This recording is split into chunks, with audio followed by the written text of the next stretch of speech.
Disclaimer. Can't you see I'm trying to nap? Wait. She found out about the fact we did I Know Kisabi? Wait. Did Noah rat me out? Great. Now I'm oxed into doing this stupid disclaimer. I'm tiresome. Let me give you a rap bit of information. As you clearly see, I am very tigered right now. No need to drag this on, so... Warning, the Dub Talk podcast may contain language that may not be suitable for all audiences. Viewer discretion is advised, as we may snake in some foul language as we're horsing around.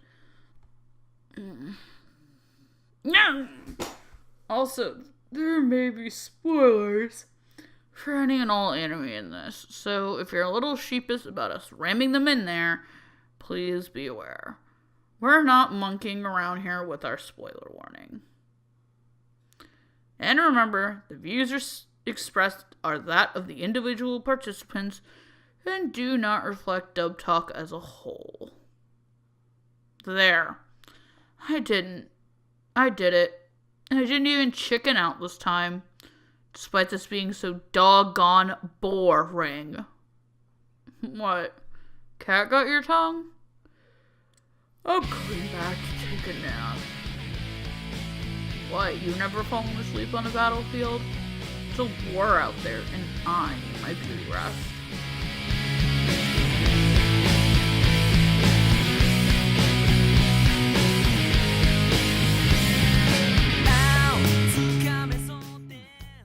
Hello, one and all, and welcome to Dub Talk, a podcast where a group of nerds all get together and talk about the latest and greatest in English anime dubs.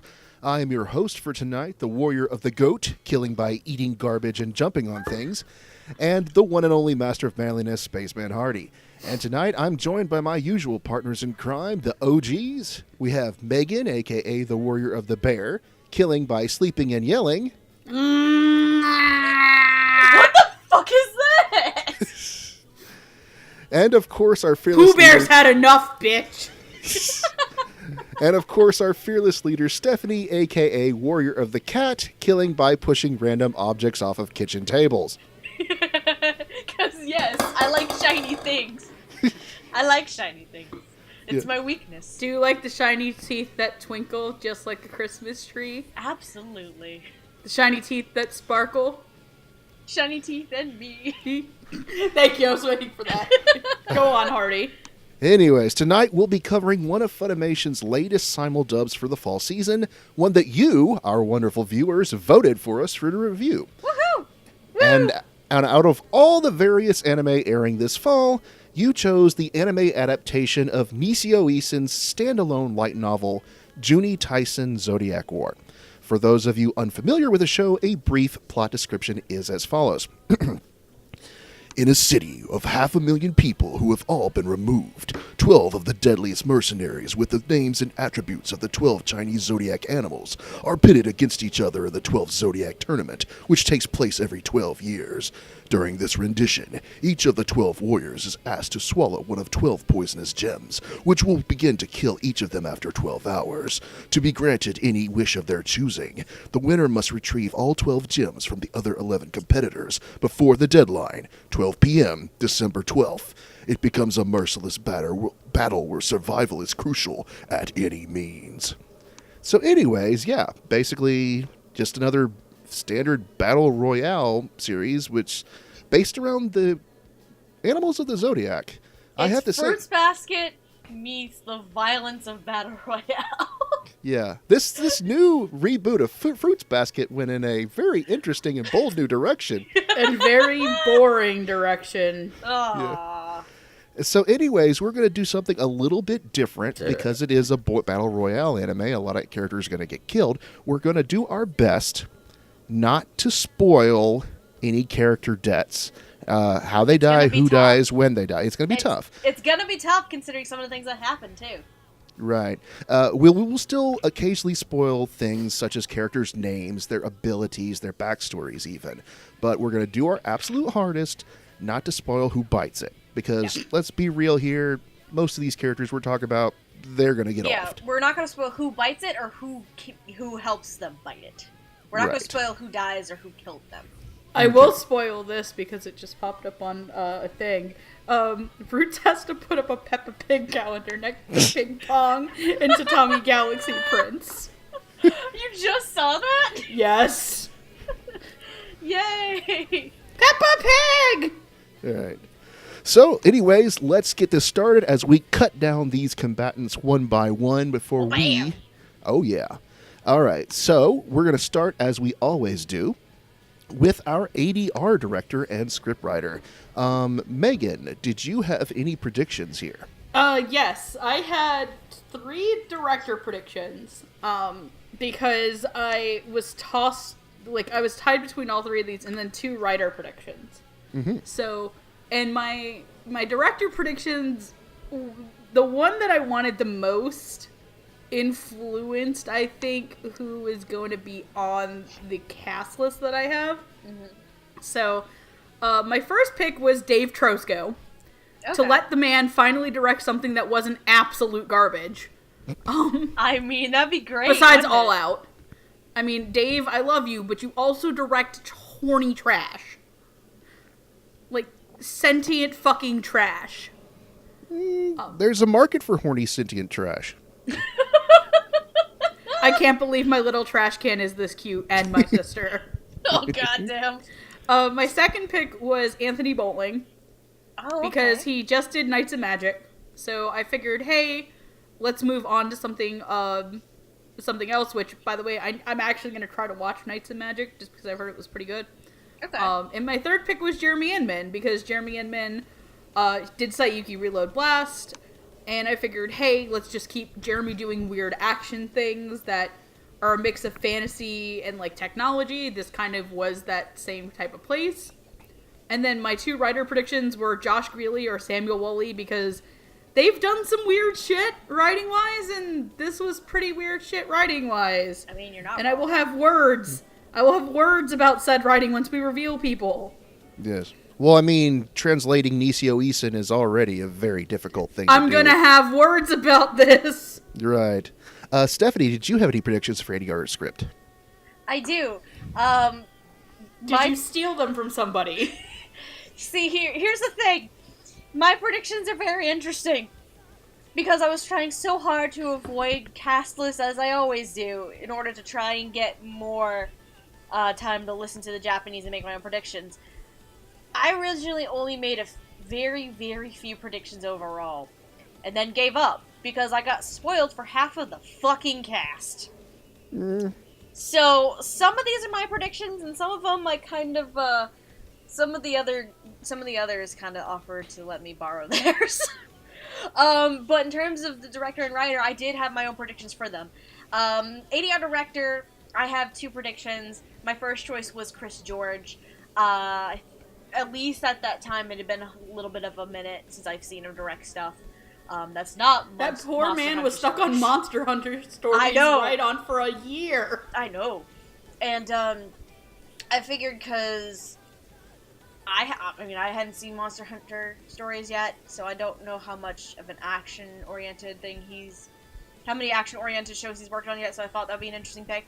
And a director I haven't seen in a while that I wanted to come back, and I thought this would be an actually decent place for him, just to kind of get himself back integrated in there. Joel McDonald was my other director pick. Okay. I mean, he's directed shows that have large casts, and that have to take up multiple scenes and be in multiple places, that being Assassination Classroom, so I figured he would be a good fit here. My writer choice, because anything is possible if gamers from last season will give us any indication, I actually put Patrick Seitz for my writer. I really enjoy his scripts as a writer, and I think this would be I think Juni Taisen would have been a lot of fun for him to write it if he had the chance. All right. Okay, yeah, I did not make, as usual, prediction for scriptwriter, but I did actually have one prediction for director. Oh my god, I'm so surprised you did that. Yeah, I agree with you, and I also picked Joel McDonald because I did not know what else he was doing this season. And so that's who I picked. Naturally, we're all wrong, as usual. I need to. We are bullshit. really wrong. Can We I are call very wrong. bullshit? Let's start with the script writers first, boy. because the director is a shock. Yeah. Script writers, we have Alex Muniz and Joel Bergen. Alex Muniz, let me click on it. He has written the script for shows such as Dime a Dollar, Dragon Ball Z Resurrection F, Jormungand Perfect Order, and Lord Marksman and Vanadis. As for all shows I haven't seen. Cool. Yeah. As for Joel Bergen, he also wrote on Dime a Dollar. He did scripts for Full Metal Alchemist, the original series. Okay. Also, he teamed up with Alex on Jormungand and Vanadis, and he also did the script for Ping Pong. Oh yeah, I was like, the name Joel Bergen is familiar. Mm-hmm. That's why it's Ping Pong. Okay. Yeah. Yeah. Now the ADR director. How? I hope you children are all sitting down. Oh my god. Sit down. Okay. No. Can I lead into this? You may. Can I lead into this, and then I'll just segue for you to introduce it. So, Sure. because I basically got spoiled for the majority of the cast, I decided just to dive right into the show. Now, I didn't look at the press release, though, just to bear in mind. So I watched the first episode, I'm like, okay, so this person is this is this. Okay, now that I at least have an idea of what's going on here, let me see the press release and who's directing this. The name I saw...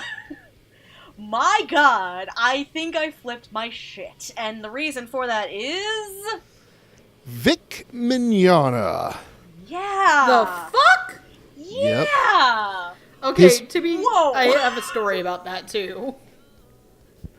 I'm His just like, what? His only prior directing credits up to this point have been for 2 random episodes, 19 and 20, of the dub for Claymore. He has not done This any is directing years ago. before other than that, and that's been years ago. Wow. So I mean, hold on. Not necessarily, because anime directing, yes. he's directed non-anime roles Yes. as well. But Yes. that's a different animal than doing ADR. No, I'm just saying, like, in terms of directing in general, though. Yeah. Like, it's not his first rodeo directing in general, but anime-wise, it's like, holy shit. Mm-hmm. And now that this episode is out, I can say this. Man, imagine if he would directed The Reflection. Ooh! Yes, it would have actually been listenable. That actually would have been great. Anyway, do I get to start, Mr. Goat Man? Yes, absolutely, Megan. What are your thoughts on this direction and script? This is gonna sound really weird to people, in that this dub is solid. This dub is it's okay. It's solid. It's what it needs to be to get people to watch. It's not offensively unlistenable. It's got a couple of consistency, at least one glaring consistency issue to me personally that we'll get to. But the dub enhances every awful flaw the show has. And that is this. If you've never watched a show adapted from a NisiOisin work, and this is your first time, I am so fucking sorry. NisiOisin basically makes his bread and butter off of being wordy, doing wordplay and stuff. But here's the thing. I take it out of the 3 of us, I'm the only one who's watched the adaptation of his most famous works, which is the Monogatari franchise. Yes. Which is hyper stylized and very colorful and very distracting. This show is not. This show is as bland and boring as you can imagine a show where at one point a girl kung fu style fights birds out of the air. And I wanted to fall asleep to it. The dialogue is stilted because it does not feel like characters having a natural internal monologue, but like they're standing on a stage and reading and projecting out to you. And that is no fault of the adaptation team or the directing team. It's just that when you translate it into English and you're not having to like focus your attention two ways, it brings these inherent unnatural flaws out. And I'll give Vic credit. This is not an easy show for him to direct the first time. He makes it very watchable as he can. I think that some of the casting choices on this were very, very not things I'd predicted, but some of them are also a little too safe for me. There are there's some simuldub stuff that you'll excuse me. There's some stuff that I feel like can get changed in home video to make certain performances a little more round, or as round as you can be for a battle royale show where you don't know who's going to live and who's going to die.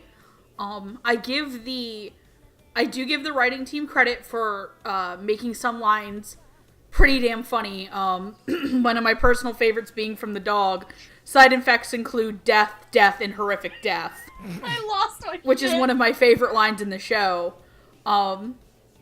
It's just that this is a show that it feels like a stage show in animated form. Ah. Okay. And when you're basically in a lot of this show, for as much voice acting and acting is in it, it is rarely two characters sitting down and talking to each other. That's right. A lot of it's internal monologue. Internal monologues. So that's what I mean by it sounds like a stage show in animated format, because it feels like you have two actors in the front of you that are sitting there looking like they're talking, but the lights are dimmed on them and a big spotlight's on somebody on a stage with a podium going, "This is my backstory. I've been through this and this and this, and these are how it affects me and how it affects my killing and my mental state." And it comes off very preachy. And I feel like this is not the show I want it to be. Mm-hmm. But I'm not going to knock Vic for trying his first, full time on it. And I'm not going to knock the writers a lot. But I am going to call out the dub for basically making the show's inherent flaws more apparent. Because now I understand what's wrong with the show and why I don't like it, and I'm not reading subtitles. And I mean, it could be worse. I feel like if this was given to the wrong director, that this dub could be unbearably unwatchable. If you had given it to somebody who maybe wouldn't take the script as literal, because you know this is a show that, hey, this is a NisiOisin work, his most famous work doesn't have a dub. If you're not faithful to it, you're going to piss off all those NisiOisin fanboys who are now going to see one of his works get dubbed. So if you take somebody who doesn't want to stay faithful as a director and a writing team, they're going to mess it up. But I feel like staying too faithful just makes everything really stilted. So I just feel like this is a show where the director and writing team, there is no winner, there is only survival. That makes sense, given the nature of the show. And given the nature of the show, though, I would expect things to be a little bit more punched up sometimes when they're not.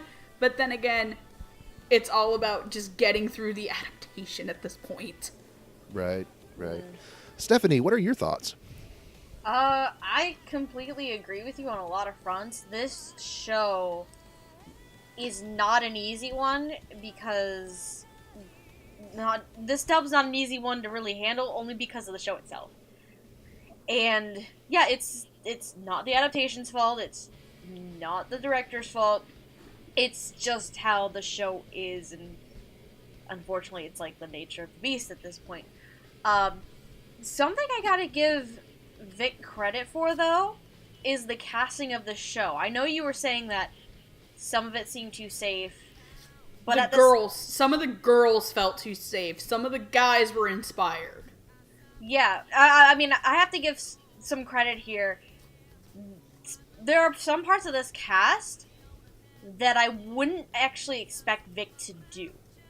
Some casting choices here I would not expect if Vic was ever directing something for him to pick.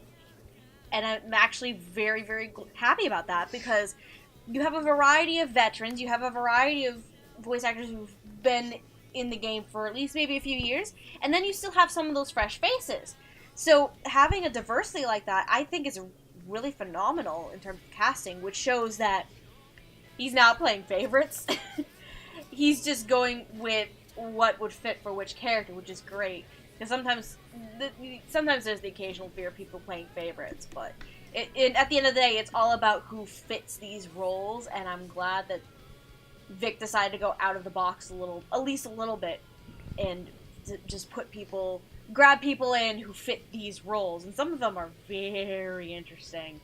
I know when we get to the twin brothers, that'll be fun. But okay, those two I agree with, but I feel I disagree with the girls, some of the female characters. Well, that's another animal entirely. Yeah. Insert picture of Titus laughing here. Writing wise, I think the writing is fine. Again, a lot of the problem comes down to the show itself, and the writing team has to just go with it. I didn't feel it was boring, unlike Megan. But I also don't think that in general, I guess this is going a little bit early in the final thoughts, this dub in general is kind of middle of the road considering what else is going on this season. I mean, I may be high saying this, I actually like the dub of Black Clover more than this. Honestly, you're not wrong. I feel like I must be high, but Black Clover's another story entirely, but that none of us are touching. None of us are touching and are involved with, but, yeah, it's... This dub, compared to some of the other ones that I've been watching this season, is kind of middle of the road. But a lot of it's on the fault of the show. It's not the dub itself.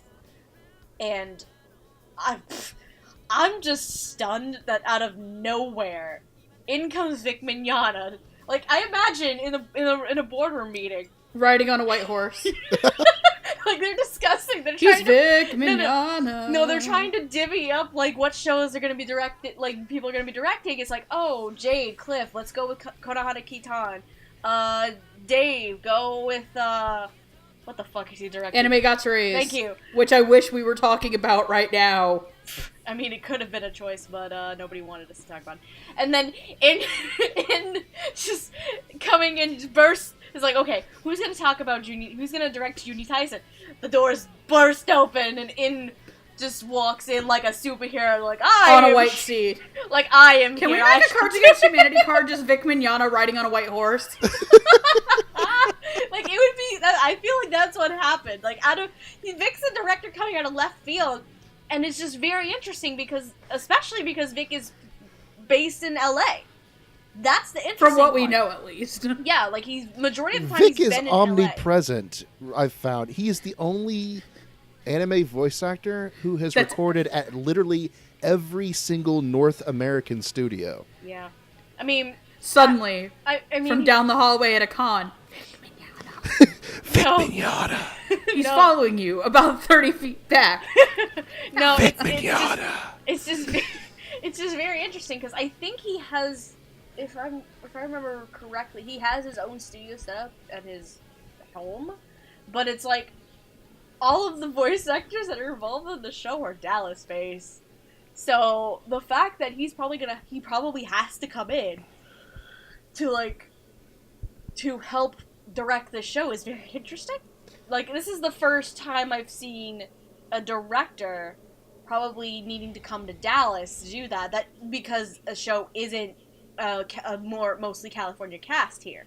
So that's interesting in and of itself. So I'd say, from what I can tell, the directing and scripting is decent. It's the show itself that's the problem here. Mm-hmm. Yeah, I have to agree. I think it's a solid effort from Vic, considering that it is only his very first full-time directorial debut, and the only time he's ever directed anything prior, as far as anime and ADR goes, was just 2 random episodes of Claymore. Mm-hmm. And so, that having been said, I think it's a good job. Is it going to win my Best Dub of the Year award? Absolutely not.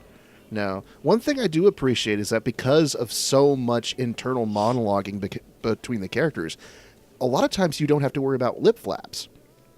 And so the characters are actually able to act more normal and not have to conform to fitting lip flaps. So that helps. It helps a lot. But yeah, I have to say it's a middle of the road dub.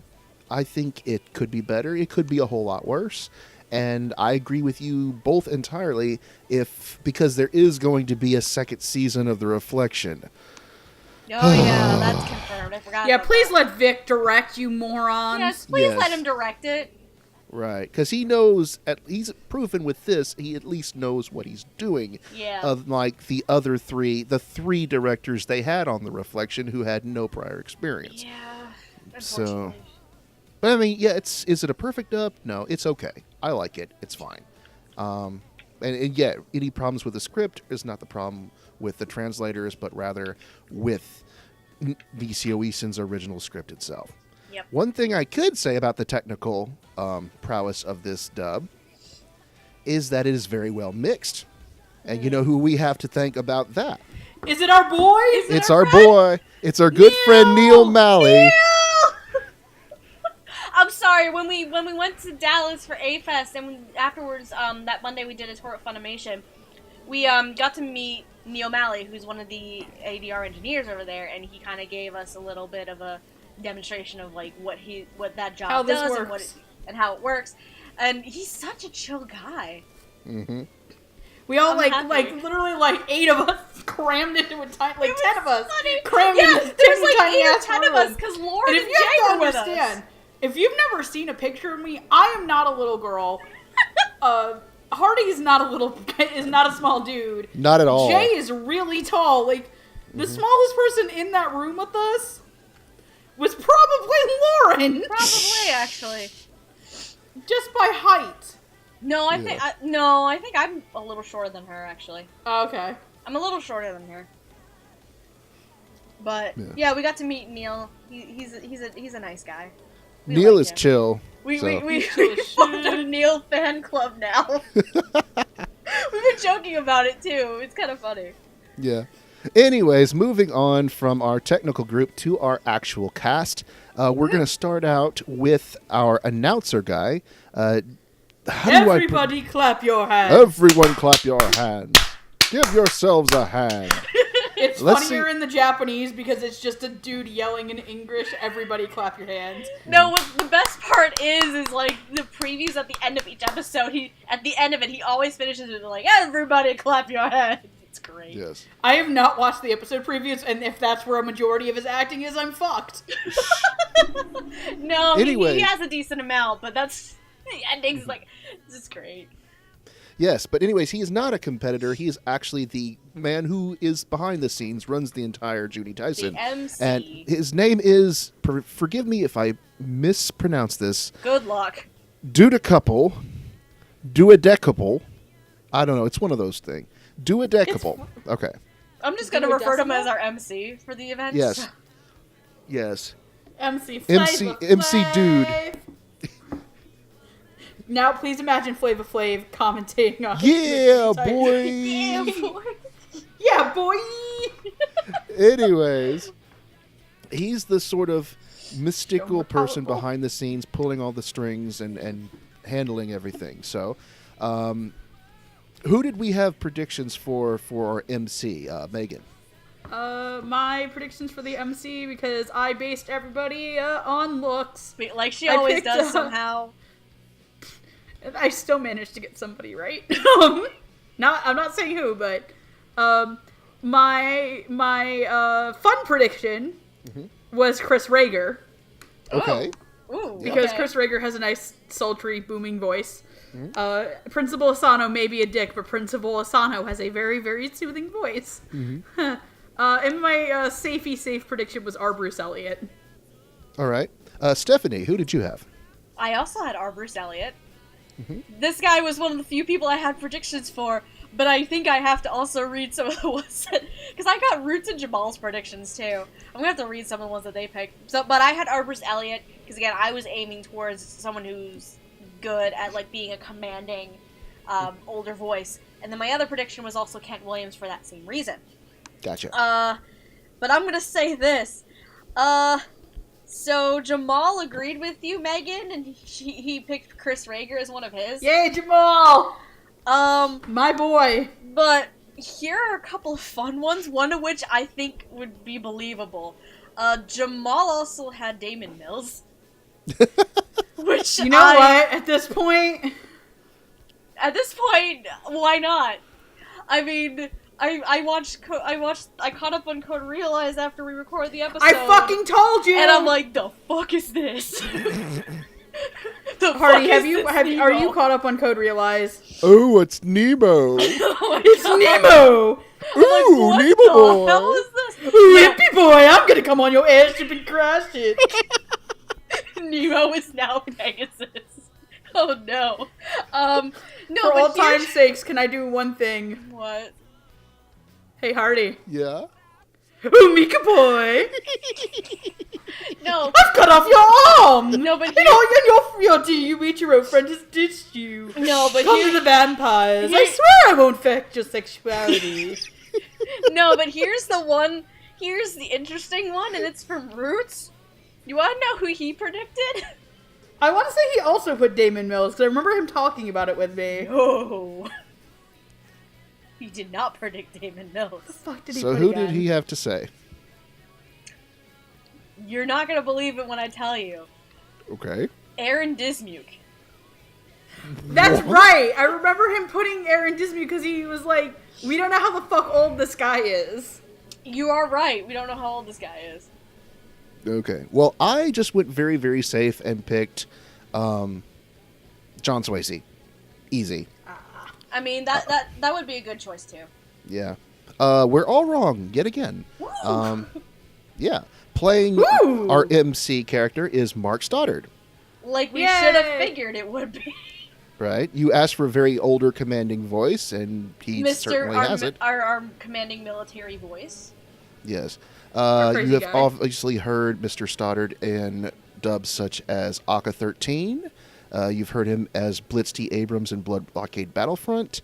And he has also been in Soccer Request. Mm-hmm. And so what did we think for our limited time hearing our MC's voice? I think it works. Megan, if you could. Yeah, it works. It is it works. It's what I thought it would be. He is big, older, commanding guy. Unfortunately, we have only seen him really twice, so there's not much I can say beyond. He does a good job. He's solid. A little bit predictable it's kind of a predictable voice for me. Mm-hmm. It's exactly what you get on the tin. So, quick question: how far in the show have you gotten? I'm on episode 6. Oh, well, he's shown up more than twice then. He's shown up in the first episode and then in the betting scenes. Yeah. So it's only a couple times, but even then, it's hey, he's plot explanation, exposition. So it's exactly what you expected. Right. Stephanie, what did you have to say? I mean, it's right in line with what I was thinking, like a commanding, powerful voice, and Mark Stoddard, he has a commanding, powerful voice and a commanding presence when you put him in something. Except for Sakura Quest, but that's a story for another day.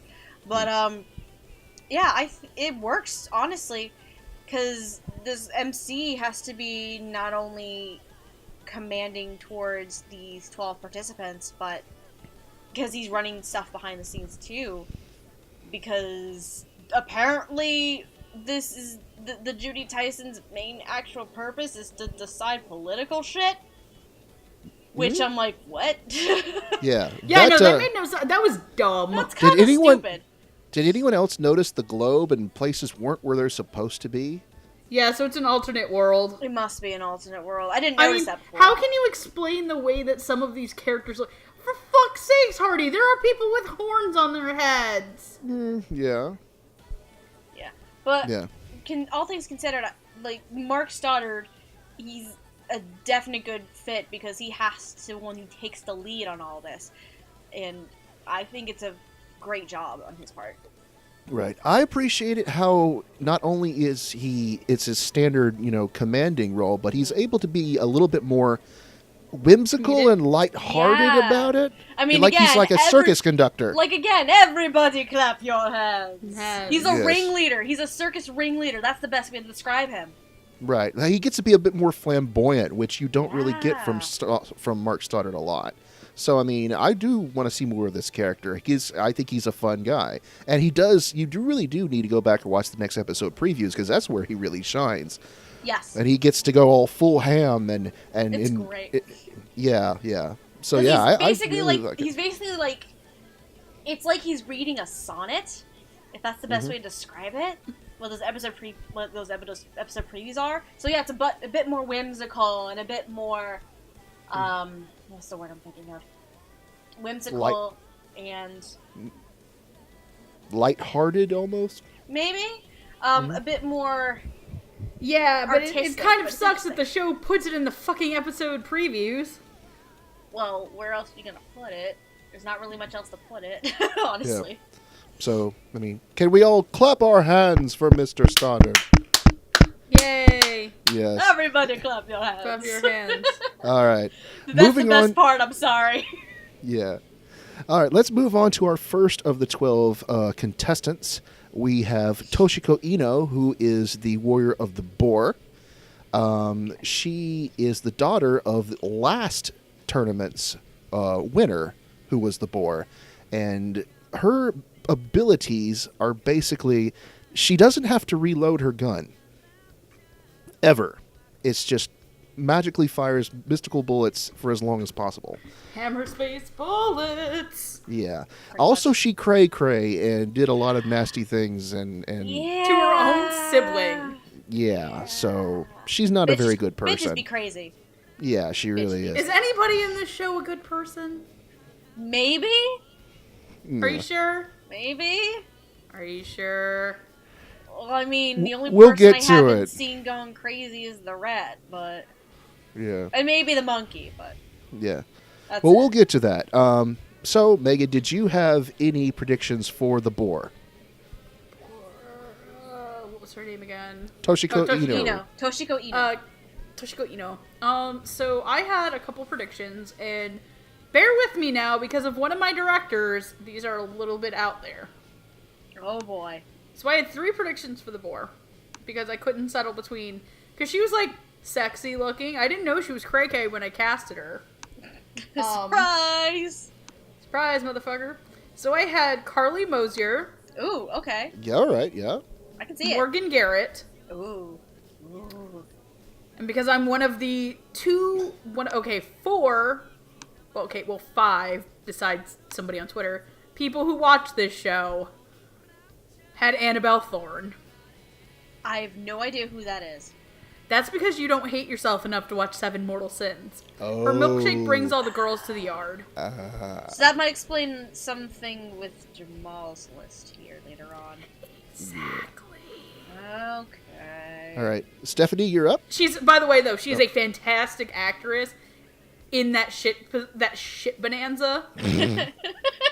The ship bonanza is known as 7 Mortal Sins.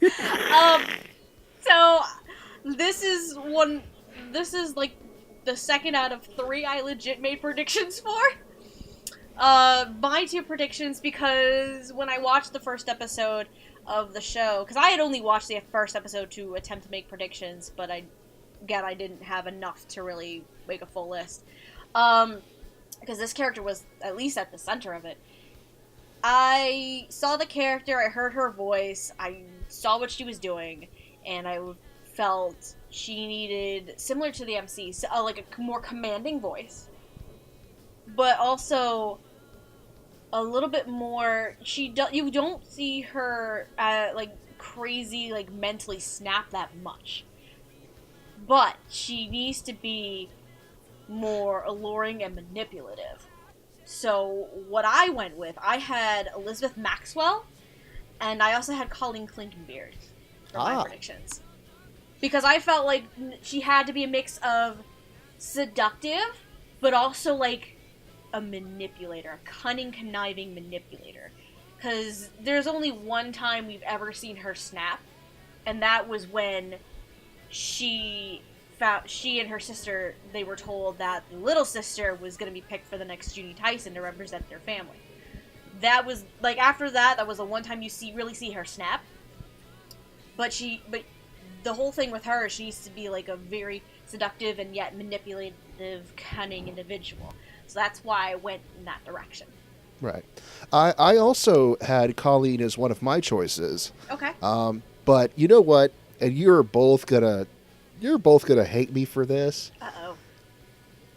I kind of took it to Fruits Basket for my other prediction. What did you do? I chose Meredith McCoy. Who she hasn't been doing many simuldubs, but she has been dubbing more lately because she's been doing Dragon Ball Super.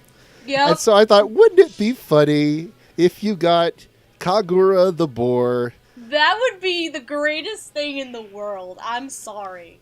Yes, imagine Kagura. It's like, oh, I missed you, and she's firing her guns at Kyo. Side note, because I just want to, like... Wow, Hardy! Side note, the predictions I'm borrowing for the night. So, Roots actually picked Lucy Christian. Damn. I mean, I can see it.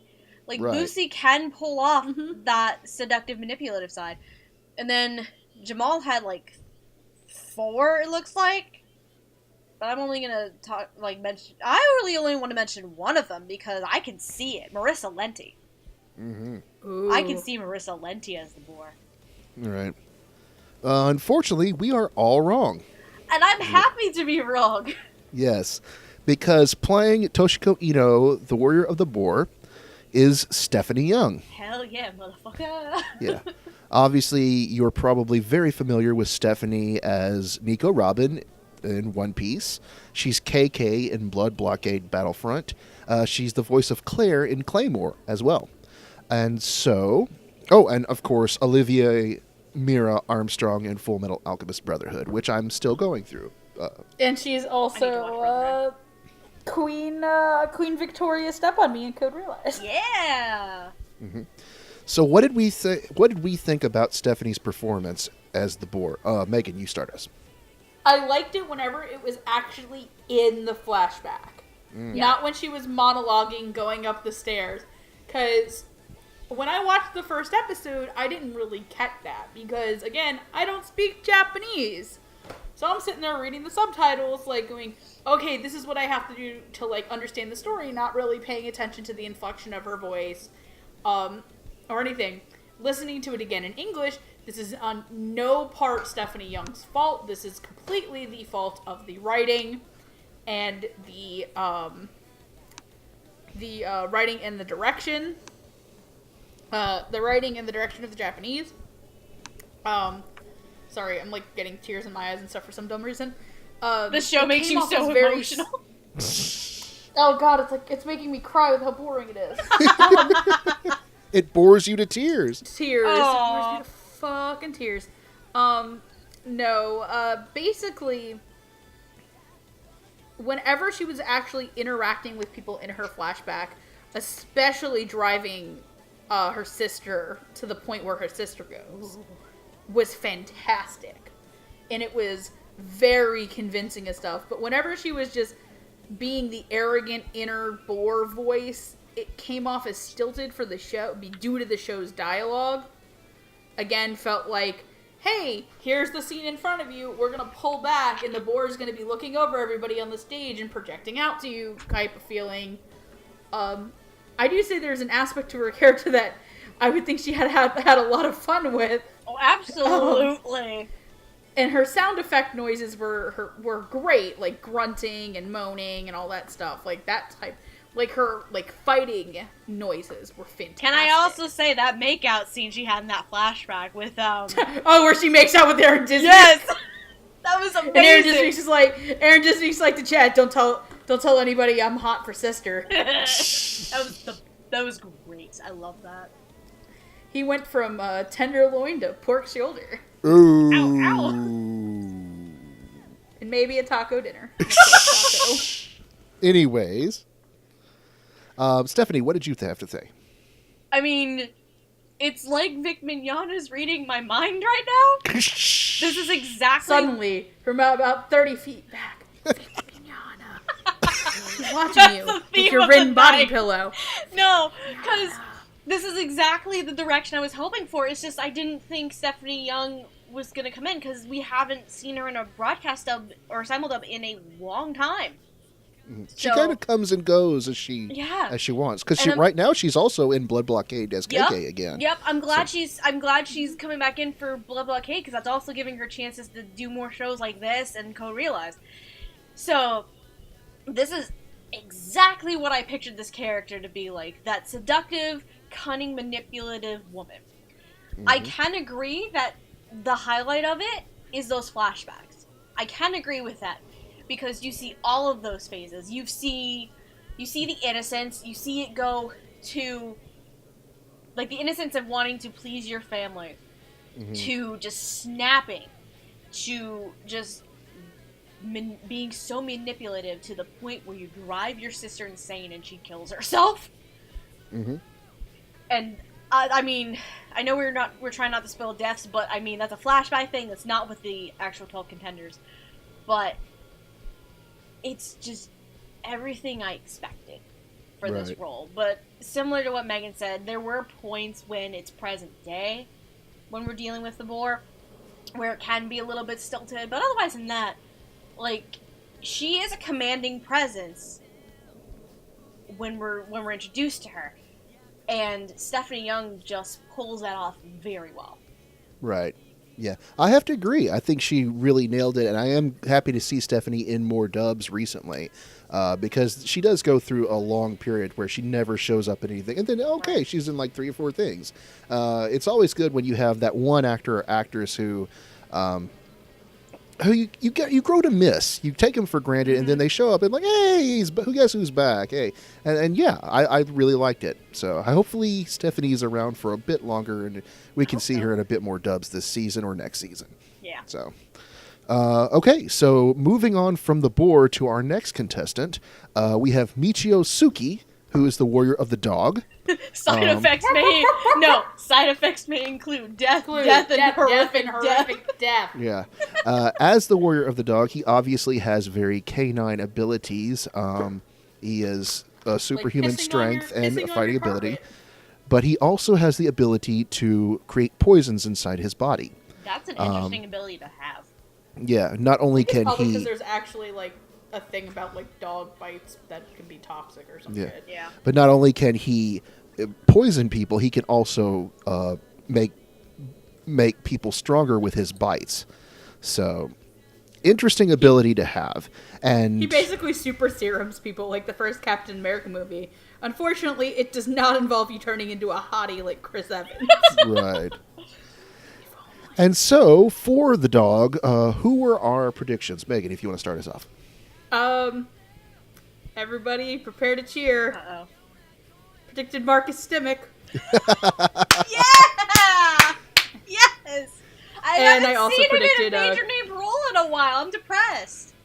And I also predicted Chris Ryan. Ooh. All right. Stephanie, who did you have? And who did the others have? I'm going to be borrowing because I have nothing. The only other prediction I had in this group for anything is Usagi. That's it. So except for Usagi, the rabbit, I'm borrowing from everybody else. So, funny story. Roots also said Marcus Stemmick. Nice. I want to say me and him are actually on the phone doing this together. I mean, it's a good possibility. But, Jamal, he had 3. And I kind of... Pick one. I'm gonna pick one on this one. And I'm gonna pick the one that's the most interesting to me to diversify it. Brian Massey. Ah, that would have been interesting, that too. That would have been great. Yeah. I went in a... Now I can hear Lad Russo barking like a dog. Yeah. I went in a couple different directions, both pretty obvious choices. In one direction, I went with Chris Sabat. Okay. And the other one, I went with Ian Sinclair playing against Type. Ooh. Ah. Mm-hmm. Unfortunately, guess what? We're all wrong. And I'm okay with this, though. This one honestly blows my mind. I'm okay with it, though.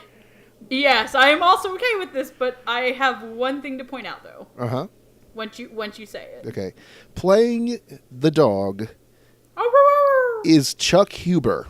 Da da da da. Yes, you've heard him in Soul Eater as Frankenstein, in Full Metal Alchemist as Shao Tucker. Ironic, isn't it? Yes. Yes, now that you mention it, it is indeed ironic. I took a great shit. Most famously, he's Android 17 in Dragon Ball. And so, Megan, what was your opinion? I thoroughly enjoyed him as the dog, who is a fucking asshole with a stick lodged up his ass. You're not wrong. And doesn't trust anybody. However, I do have one issue with the performance. Okay. And that is this. While it is really, really cool to hear Chuck Huber do a voice that none of us expected, I could tell it was him in episode 1. The one time he spoke. Episode 2 sounded like a completely different actor had walked into the booth that day. And while I do understand that simuldubs are put out at a faster pace than a home video dub, and they may have not had the time to clean up the quality for episode 1, episode 2, that is not acceptable despite how good the performance is. It should not feel like to a viewer that a different actor walked in the booth while having it be remaining the same person. It's not like in the chance of like, hey, this actor got sick, this person's stepping in for a week, we're all made aware of it so that the change is like, hey, look, this is only going to be in the simulcast version.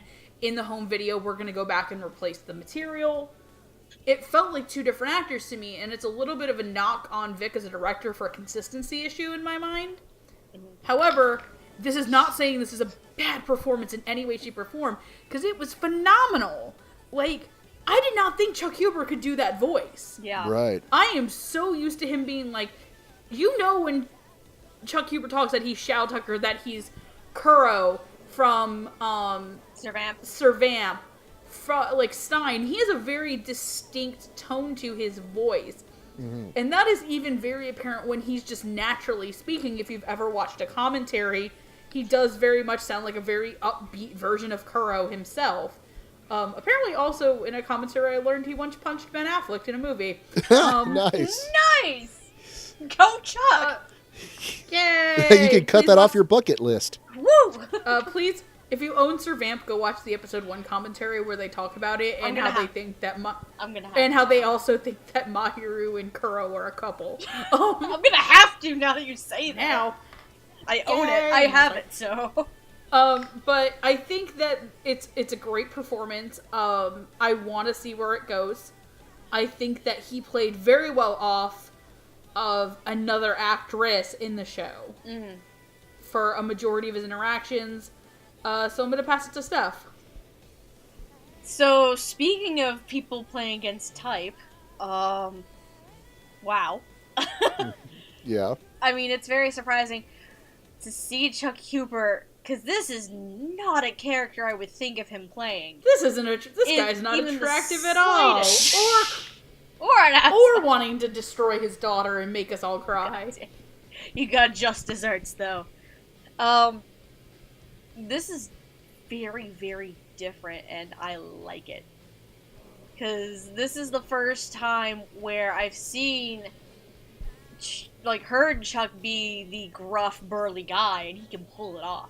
I actually didn't notice the change between episodes 1 and 2 in terms of performance, but I also saw the first couple of episodes probably a couple weeks ago, actually, so I can't remember it.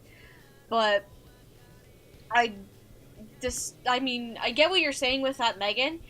It's just the one thing is, like, I honestly, they probably just didn't have enough time to develop the voice yet. Yeah, and I understand that it's something that can be fixed in simulcast. I imagine they're gonna fix it when it comes to home video. Like, maybe there's, like, a little bit of filtering that was used after that they didn't put in there in the first episode, so they might have to go back to it. But, I mean, that's not... I get that the consistency thing is an issue, but at the same time, the first episode, the 12 competitors, they don't really say much. Yeah, but you can still, the one time he talks, like, okay, that's Chuck Huber. Next episode, who the fuck is this guy? No, I still recognize even after that it was still Chuck Huber. Ah, okay. Like, I can still recognize it, and I get what you're saying. But, yeah, like, yeah. I get what you're saying, but, Yeah, playing against Type, holy mother of God.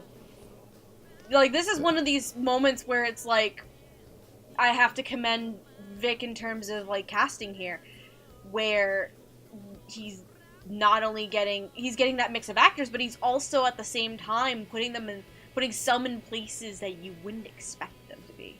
Mm-hmm. So I have to commend Vic for that, and having Chuck here as the dog, because it is just awesome. Yeah, I have to agree with you guys. I didn't actually notice the slip up in episode 1, but I did not know that he was capable of this. Yeah. And so, yeah. So for the time that we have him, that the dog is a really, really well voiced character, and I think Chuck just does a fantastic job. And I would like to see him in the future do more work like this, but also try to expand in other ways. Yeah, I would love to see him. I would love to see what he can really do in, like, other situations and as, like, these gruff, burly kind of guys. It's very interesting. Right. Mm-hmm. So, yeah, I say kudos to Chuck. Give the dog a bone. Knick-knack, paddywhack, man. Yeah. Right. He's not letting me do the other pun that I can't. I'm not allowed to make a certain other pun. Because it's too obvious. I know! That's why I'm doing our entire disclaimer in puns. Yeah. Yes. Moving on from the dog to the chicken. We have Ryoka Niwa. She's the warrior of the chicken. Her special abilities is that she can see through the eyes of birds and control birds to attack her She's opponents. basically a walking Alfred Hitchcock movie. Pretty much, yeah. She carries around a large pitchfork. Hey, yo! I'm a walking Alfred Hitchcock She's movie. Also the one Attack my pretties! She's also the one with the most ridiculous costume. Well, it's either her or Tiger. What the fuck? No. At least Tiger's outfit kind of works in a weird, like, raver kind of way. Yes. Chicken's on the other hand. Chicken has, like, a fucking feather thong covering her crotch. Yeah. And she brings this up in the show, like, what on earth am I wearing? Which I find funny. Yeah. Like, at least everybody else's outfit makes some sense. Yeah. Hers just doesn't really seem feasible for a battle royale. Yeah. Let's be honest here. She's gonna get a sword to the vajayjay. She keeps that shit up. Oh. She's gonna be impaled, but not on that D. Ooh. Anyways, that's a terrible My turn, predictions. That's a terrible Anyway, moving into my predictions. My first prediction was Felicia Angel. Okay. I felt like she has... I for some reason, I got, like, kind of a Shinoa vibe from her. Okay, I see what you're getting at. And then my second pick, Jamal is gonna let out the loudest, yeah, boy! Okay. When I say who it is, because it was Brittany Lauda. Oh, interesting. Mm-hmm. Brittany Lauda, directorial wizard. She is a directorial wizard, yeah. That woman works like fucking black magic, man. Mm-hmm. I need to watch a show that she's directing because I feel like I need to. Oh no! Trust me, a couple of us are going to have a lot of fun with a certain show she's directing. Yeah. One that you can buy at the Walmart, Steph. Oh yeah, the one we can buy at Walmart. I don't understand why Walmart would sell it. Walmart for all your boys' love needs. Oh no. Yeah, we found out one night that they're selling that show at Walmart. I'm like, oh no. Roll back that ass onto my couch, boy. Stephanie, could you please get us out of here, please? I'm trying, but I'm dying of laughter right now. Ooh, okay. Alright, so borrowing predictions. So, roots for, the chicken or the rooster. Whew, excuse me. He actually had Michelle Rojas for his pick as the rooster. Which I can kind of see it, actually. It's be very interesting. Jamal Okay, has six. Jamal had 6 picks though. Jamal picks way too many. Jamal, no, this is the only time where he picked way too many. Right. But because we were talking about her earlier, one of his choices was Annabelle Thorne. He also I don't want to overdo it. Okay. He also had what's another good one that would probably fit here? Bryn April. Yeah, of course. Of course he did. There it is. Gee, I wonder who. Yeah. No, for my prediction, I actually went a little bit off-center. I picked Michaela Krantz for this role. Ooh, I can see that. Mm-hmm. Ooh, I like that. And she hasn't popped up lately. Woo! Yeah. Last time I can't say it because it's a spoiler for a future episode. I'm going to back off of that. But, Is it for a certain show that was delayed? yes, it is. I'm hosting that one. I have to remember to pre-order that. Okay. By the way, I posted all of his predictions in our chat right now. That's everything. I knew who exactly was on the list because I know that boy. Yes. It's all of Jamal's waifu list. Oh, no, don't be mean to the guy. Come on now. Well, I mean, it's accurate. Anyways. I mean, Gigi has a husband list. True. He would probably agree with you. He probably would agree with you. I'm not going to Yeah. lie, I but agree with don't be you. mean. All Anyway. right. Anyways, who is actually playing the chicken is our good friend Monica Rial. Nice. Yes, and if you have not heard of Monica Rial, you have not watched anime, or at least not in English. She has dubbed more roles than any other English voice actor ever, just to name a few. Oh boy, yeah, it's so many I can't Try and name a few. Yes. Pick. Yeah, Mina Tepish from Dance in the Vampire Bun, as well as the other Tepish from Seraph of the End. Basically, if she's tiny, lowly vampire, it's voiced by Monica Rial. But anyways, what did we have to think about this performance, Megan? It's exactly what I fucking expected it to be. Like, it's not a bad performance. It's completely solid. It's just predictable. Mm-hmm. Hey, look, Monica Rial's playing a secretly moe little psychopath. Who would have ever saw that coming? I mean, I have nothing against her performance in this. It's just a little devalued in my case, especially when we're just getting off of talking about, hey, look at Chuck Huber being big and unexpected in this. To go to, oh, hey, it's Monica being Monica again. To which, I'm not going to blame her for it. I just think it's, again, a knock against Vic as a director. Like I said, I think a lot of the male choices are inspired. And I think there's 3 girls in the whole show, of course. Pretty much. Because women don't fight. Silly anime fans. Women don't do things. / sarcasm. She nails the emotion. I will say, when she has a really big, emotionally vulnerable moment, it was fantastic. Especially for being an inner monologue piece. That was the standout moment of her performance. But I feel like, again, it had kind of that stilted acting. It was just very predictable Monica for me. Again, not bad, solid, but not what I think. When it's put up against some other casting, it's like, yeah, this is just a piece of the puzzle that's not standing out. Gotcha. Stephanie, what did you have to say? I mean, I can agree with a lot of things that Megan said. Though I think where Monica really got to shine, because let's face it, 9 times out of 10 when Monica's cast as anything, generally it's as, the peppy moe character. My favorite kind of Monica is when she plays against that type. Mm-hmm. And the moments where we see the chicken, you learn more about her. And you see her true colors. Yeah. She's this cunning and devious person. But she's still got the peppy little moe girl voice. I mean, that's perfectly fine. I can...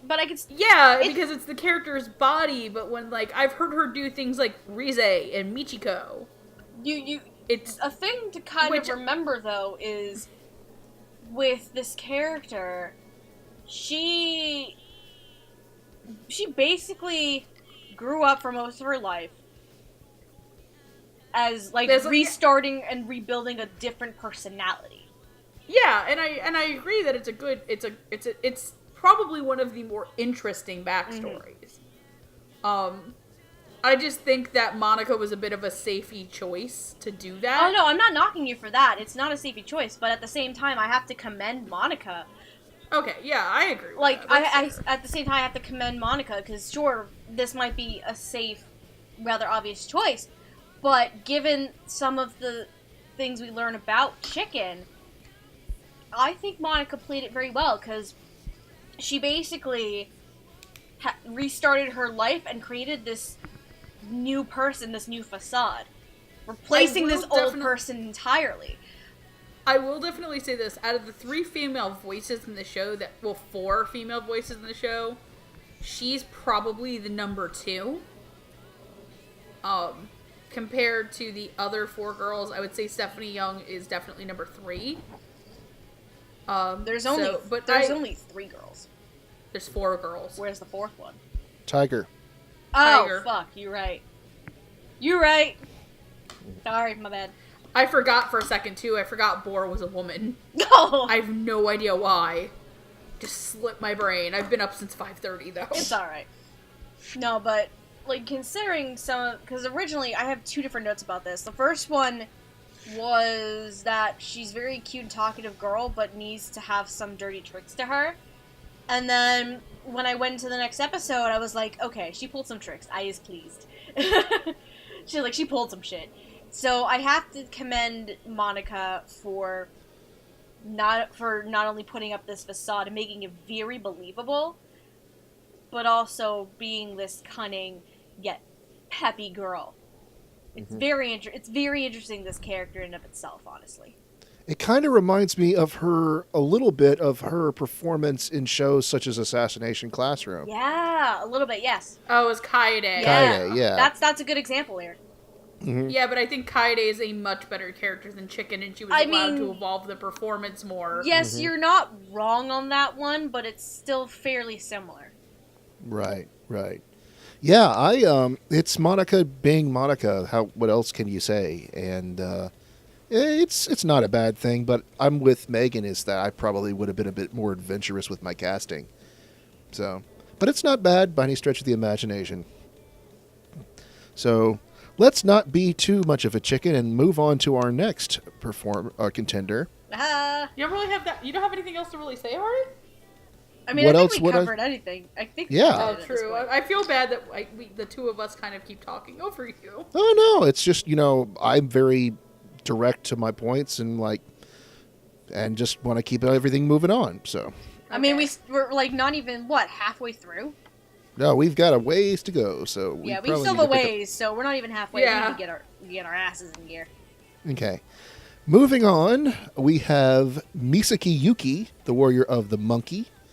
She is an excellent kung fu fighter, and she has the ability to change the form of matter, able to basically... OP as fuck. Yeah, she is very OP. But the good thing about her is that she is actually a pacifist. Oh, yeah. Unlike the other contenders, she is trying... Oh, boy. She is trying to win the competition with as little death as possible. Like, legit, her job in real life is negotiations with countries at war. Right. And banging Todd Havercord. Monkey style. Oh, god damn. Yep. On the 4-poster bed. Oh my god, stop it. Anyways, predictions. Megan, did you have any for the monkey? Yes, I had 2 predictions. Both of them actually kind of out there. Again, if you've noticed, one of my director picks was Dave Trosko, who tends to be a little bit out there Right. in his predictions and tends to cast a little bit more liberally. Okay.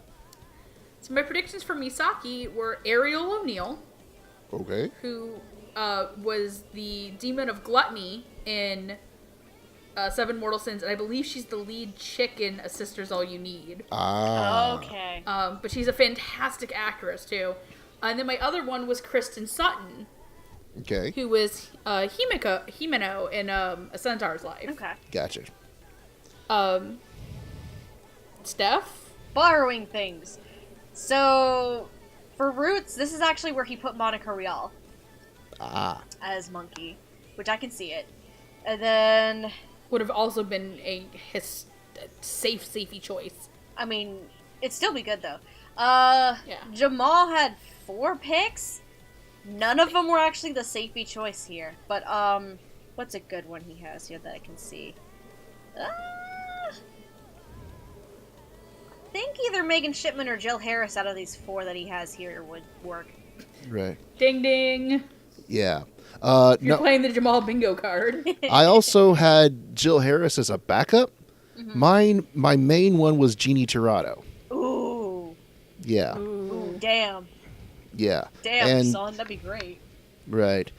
And of course, again, we're all wrong. We failed today, guys. Dun dun dun. But with Jeannie Tirado would have been a close choice to who did get cast. Yeah. And that is Caitlin Glass.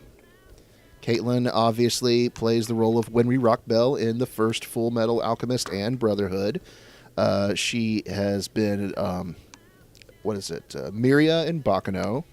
She was a bunch of different roles in a bunch of different shows, in a bunch of different stuff. Things and stuff. Yeah. Stuff. And so, Megan, what are your thoughts? God, I hate this fucking character so much. God, I fucking hate her. Monkey is by far my least favorite character and my least favorite female performance in the show. Ooh, okay. Okay, please explain. It is a super, super safe choice. Because Caitlin does the soothing girl voice and the cutie, like, she's like not the moe voice, but she's the more mature, cute girl voice. Like the girl next door, almost. Yeah, which Monkey is. She's the cute monkey, and she's gonna be the pacifist, and she's not gonna let anyone die because she's seen all these horrible things. And you shouldn't think that platitudes are just false, rat. You should just... I've seen inficide and genocide, and shut the fuck up. Bitch! Murder someone. You kung fu fighting mofo. She literally knocks necromanced birds out of the sky like something out of a Jet Li movie. I mean, also to be fair, she was trained by fucking monkeys. Talking monkeys. How do you mess this up, NisiOisin? But, oh my god. And she is probably where the worst of the stilted dialogue comes out. Because this performance sounds so preachy. Like, it isn't awful. It isn't bad. It's not unlistenable. It's perfectly fine. But it is so safe when Vic had the chance to get somebody who could be a little different and maybe punch some things into it. It felt so restrained, and I feel bad because Caitlin's such a great actress and she's done such amazing work and stuff. And then literally during the episode with her backstory, I wanted to fall asleep. It was like getting the newspaper. It was like getting the phone book fucking read to me. But not in a good way, because I know sometimes we're like, this person can read a phone. I'm not Gigi. I'm not gonna splooge because somebody's reading how to get to the air conditioner repairman. I ain't creaming my jeans over a plumber. Even if he has nipples now. They look like a pepperoni. Luigi! God damn it. And I hate being mad because it's not a bad performance. It's just safe. My mom just yelled at me. Whoops. I'm gonna go take over. Oh boy. So this is actually one of the roles that I got spoiled on. I think this and I think Dog too. But I agree that it's very safe, but I think it fits for what the character requires and what the character is about. It fits. But like Megan, the problem is the character itself. Like, I wasn't fully bored while watching her backstory. I mean, the girl was trained by talking fucking monkeys. How is that boring, first of all? But, I can see where some of the problem lies is the character self and some of the scripting in terms of adapting it, unfortunately. Where some of her pacifist ways can get a little preachy. But I think it's still a perfect fit, honestly, even if it's the safe choice, because Caitlin does have this way about her when it comes to characters that are optimistic and inspirational. And that's what Monkey is, in a sense. She tries to be a positive optimist and finding a way to avoid having any more death, and it works very well. And I know, similar to what Megan was saying about the interactions between Dog and Chicken, some of my favorite interactions were actually between Monkey and Rat. Yeah. Yeah, because it's the only time where she's not being a preachy bitch. Well, that. Okay, she is, but arguably, he's like watching paint dry too. Rat's fucking emo is all shit. Let's be honest here. I'm an emo kid, and I'm forming as can be. But Emo too, but yeah, despite it being an obvious and fairly safe choice, considering some of the characters that Caitlin has played in the past that are very similar to Monkey, I think it's perfectly fine.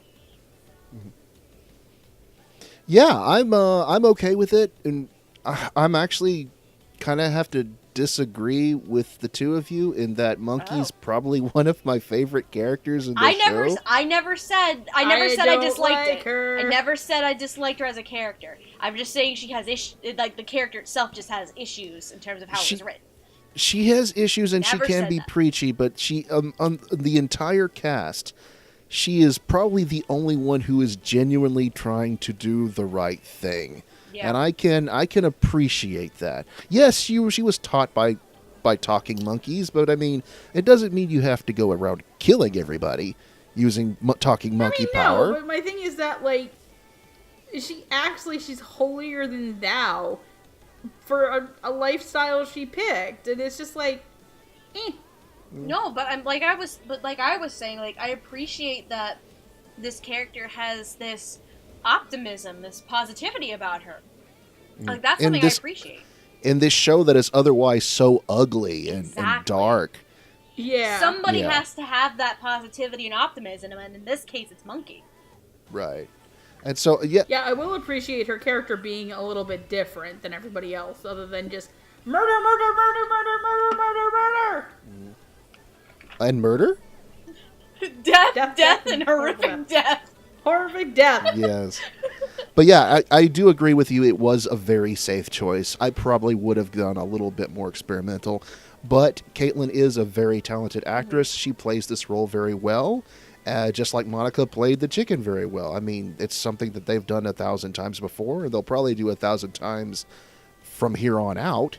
As long as it's done well, I mean, I can't really complain. Yeah. But that having been said, I would probably have gone with a braver casting choice than going to the default. See, again, this kind By the way, this kind of goes back to my thing with Vic, where it's like, because it's Vic, I had a feeling that a lot of this casting would be something that he's experienced and he knows about, more than taking the risk of putting in actors he may not know as Gotcha. well. That's my thought process, so that makes some sense with some of the casting choices here. Yeah. And again, it surprises me with other casting choices where he just decides to go outside of that. Right. So, like, going in the mind of the director and who he knows and how he's interacted with some people, in cases like this make a lot of sense to me. Yeah, because if there's one actress who's worked with Vic Mignogna multiple times, it's Caitlin Glass. Right. They just work with each other. It's a cycle. Yeah. Yep. Alrighty. So, keeping the cycle going, let's move on to our next contender. We have Sumihiko Tsuji, the Warrior of the Sheep. He's an old man. It's me. Yes. My animal. He's an old man and a winner of a previous competition for the Juni Taisen. He's Grandpa Go Boom Boom. He is Grandpa Go Boom Boom. We don't know if he has any special powers. He is very agile and fast, and he is an expert with explosives. Yeah. The reason he has rejoined the Juni Taisen for the second time in his career is because he didn't want his grandson to have to enter. Yeah, his story is very interesting because his wish after he won the Juni Taisen years ago was to never be a part of a Juni Taisen again. Mm-hmm. But then he himself decides to step back in so that way his grandson doesn't have to worry about going through all that. Because his grandson's still really said young. No character deaths, right? Can we talk about how the guy won his Juni Taisen now? Yes. Can we please? He blew up a space station with everybody on board. That's amazing. I'm like, first of all, a Juni Taisen in space, I want to see that shit happen. Let's go. I feel like that'll be a much more entertaining Juni Taisen. I would like to give props to the animation studio and the sound directing team for not putting the sound of an explosion in space. Nice. Yep. Space is a vacuum, and things don't go boom boom in space. Right. So anyways, yeah, he's the old man. He's doing this so his grandson doesn't have to compete, and he doesn't expect to win, but at least he's gonna try to take out as many as he can. If he's gonna go down, he's gonna go down swinging. Yep. Right. So anyways, what predictions did we have for the sheep? Ooh, man. My safe prediction was Kent Williams. Ooh, okay. My kind of out there prediction was the great booze cruise himself, Barry Yandel. Oh. All right. And if you've watched Token Rambu Hanamaru, you know who the great booze cruise is. Or he's everyone's favorite, the great kazoo in a ring, Zaruba. Zaruba! Yeah! Grandpa Zaruba! Grandpa Zaruba. So fun. Please imagine Sword in the Juni Taisen. God damn it. So funny. What's your animal? Garo! Yes! My animal is a steak the size of a child. And, So the largest plate of french fries you will ever see. So, Hardy, what you're saying is he's the ox. Possibly. He probably would be. Anyway, Steph, go ahead. Borrowing. So, Jamal would agree with you on Barry Yandel, Megan. Yay! But this is actually where he also put Mark Stoddard. Okay. And then, what did Roots have? Roots, he went with... Oh, man. Did he also go Barry Yandel? No, he went with the mythical wizard himself, Damon Mills. Oh, that's right, I remember this! It's funny because... Yes, I can see that. It's funny because I, too, gave a long shot to David Mills. Yay! Grandpa Yakov, man! Yes! But at the same time, I also played it really, really safe and cast R. Bruce Elliott in this role. Okay. Understandable. Yeah. I mean, we complain about safe casting it. Look at us. We're doing the exact same thing. Yes. So, I only did it for two characters. yeah. But anyways, we are all horribly, horribly wrong as usual. I'm okay with this, though, again. Mm-hmm. So, Megan, who plays the voice actor of the sheep? I forgot. You forgot who it was, huh? Yeah. Surprise, motherfucker! Is it Shine On Crazy Grandpa? No! It is. Oh, you know what you don't know? No. It's No. Kenny Green. Yeah, it's Motto. Oh, fuck me. I don't know why I forgot it was Kenny Green. Yep. For some reason, I think it's because I thought it was, and I guess I'll say it with me. Just go. Just, okay. Just go, Yeah. Marty. Yes, he's also played. He's obviously played Kureo Mato in Tokyo Ghoul. He was originally Rain Spider in Desert Punk, and he's also Old Man Fu in Full Metal Alchemist Brotherhood. So, what did we think of his performance? Megan, start us off. Sorry. Are you okay? Chewing on something for some reason. No, I decided I needed to chew on something. Oh. Here's my thing. I actually thought it was fucking Mark Stoddard the entire time. Really? Did you really? Yeah, I forgot it was Even Kenny though Mark Green. I had Stoddard no is the idea. host is the MC of this entire thing? You know what? I actively wasn't. I don't know why I thought it was Mark Stoddard. For some reason, it fucking reminded me of Mark Stoddard. Oh, wow. But I loved it. This was my favorite performance in the show. Oh my god. It's my favorite male performance in the show. It's my favorite female we haven't talked about yet, but you can guess who it By is. now, yes. No, I loved it. Like, he was great as the wily old guy. He was great as the crazy younger version of himself. Like, he was a lot of fun, and I think he had the most natural delivery when he was doing his inner monologues. Because his inner monologue wasn't really him monologuing about things that were, like, in his past and his emotions. His monologuing was, how the fuck am I gonna get out of this? Like, Yeah. oh crap. His was, like, actual practical thinking. It felt realistic. Mm-hmm. And I thought it was the least preachy of everybody and the least stagey. I loved Grandpa Sheep. I loved Grandpa Go Boom Boom. I was kind of pissed. I was like, oh great, I don't get a hot one. Because everybody else's Zodiac is, except for the horse maybe. And the sorry Michelle Rojas, but the snake and the dragon look like they got dumped out of they look like prom night dumpster babies. Oh no! Everybody clap your hands! They do though, they're the most ugly characters! I'm sorry! But I'm so happy I'm sorry, I'm dying because of her Are you voices, okay? these two. Are you okay? No! Do you want to hurt me? No! I'm tempted to go talk to someone and be like, so this is what someone said about your Don't you character." dare, you whore biscuit! I'm not going to. But I mean, Please, they're gonna find out Please anyway. move on. Anyway, go ahead, Steph. I loved it. Please cast Kenny Green as more crazy old men than Mato. Marty, can you go while I try and recover, actually, please? I'm trying to cover myself. God damn it! Prom night No. dumpster baby. I can't breathe! Oh. But I'm proud of that one. That's going in a best of reel one day.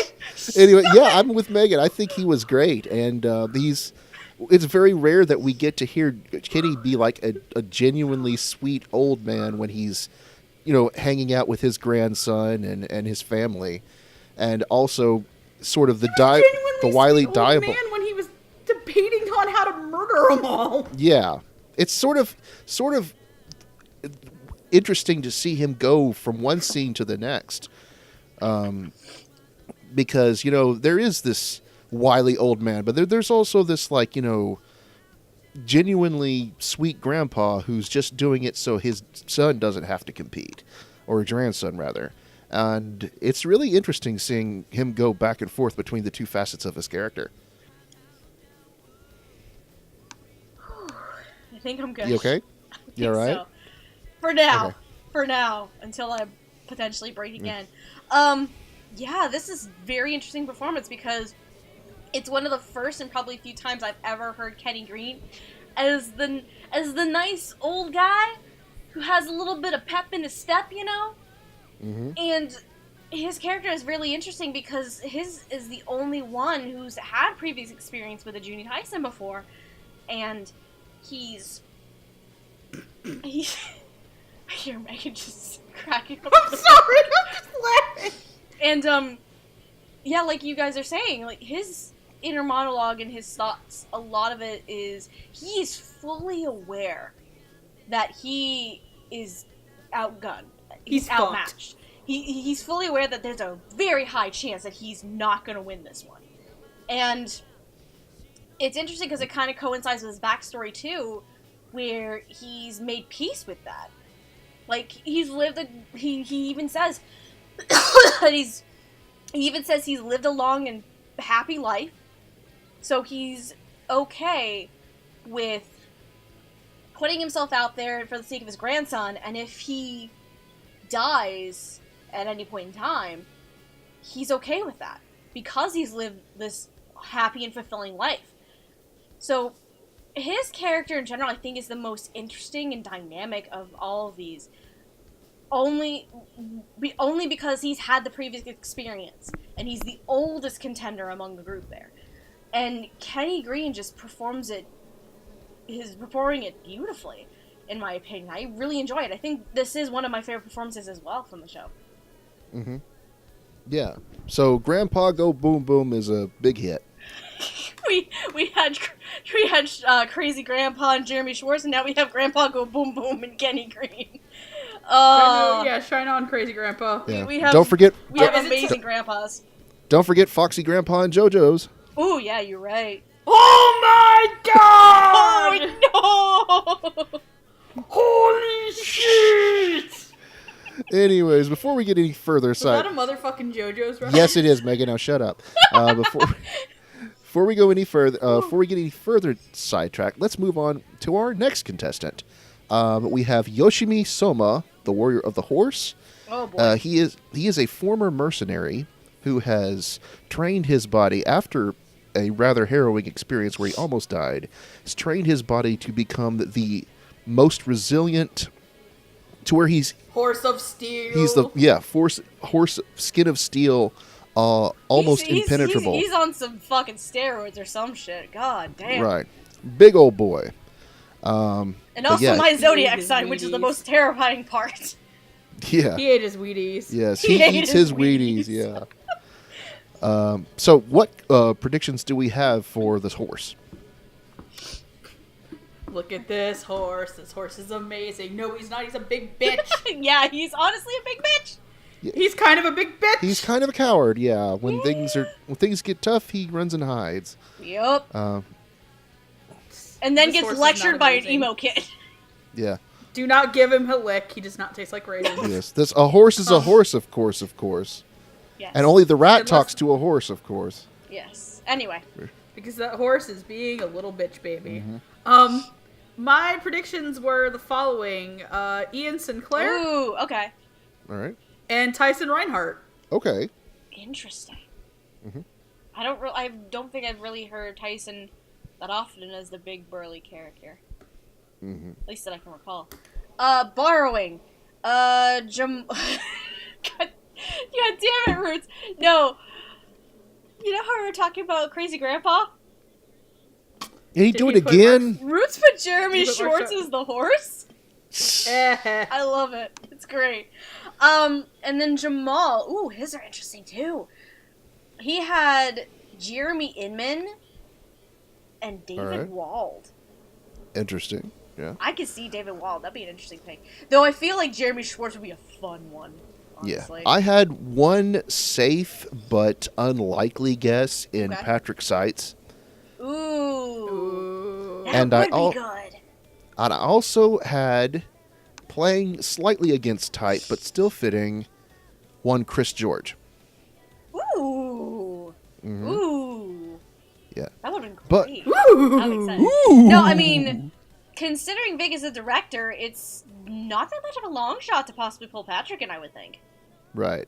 Which would be very interesting if that happened, but Yeah. it's okay because this one's one of the interesting casting choices to me. Yes, we are all wrong, and this is a brand new actor for the most part. His name is Randy E. Aguabor. I know who he I've is. heard the name Yeah. before. He was in Garo, was he not? He is not in Garo. You're thinking of Ivan Hasso, probably. Oh, okay. Yeah. I swear I've heard him before. Yeah, I know but I've no. heard the name. Randy has been in Nambaka as Inori Hakai. There it He's is. done, yeah. He was Kareem in Regalia.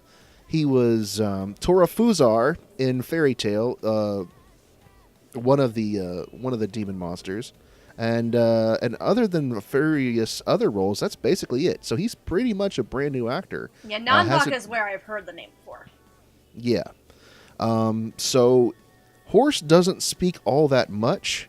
What did we have to think about his few lines? Megan. He was a very convincing coward. Yeah. Yeah.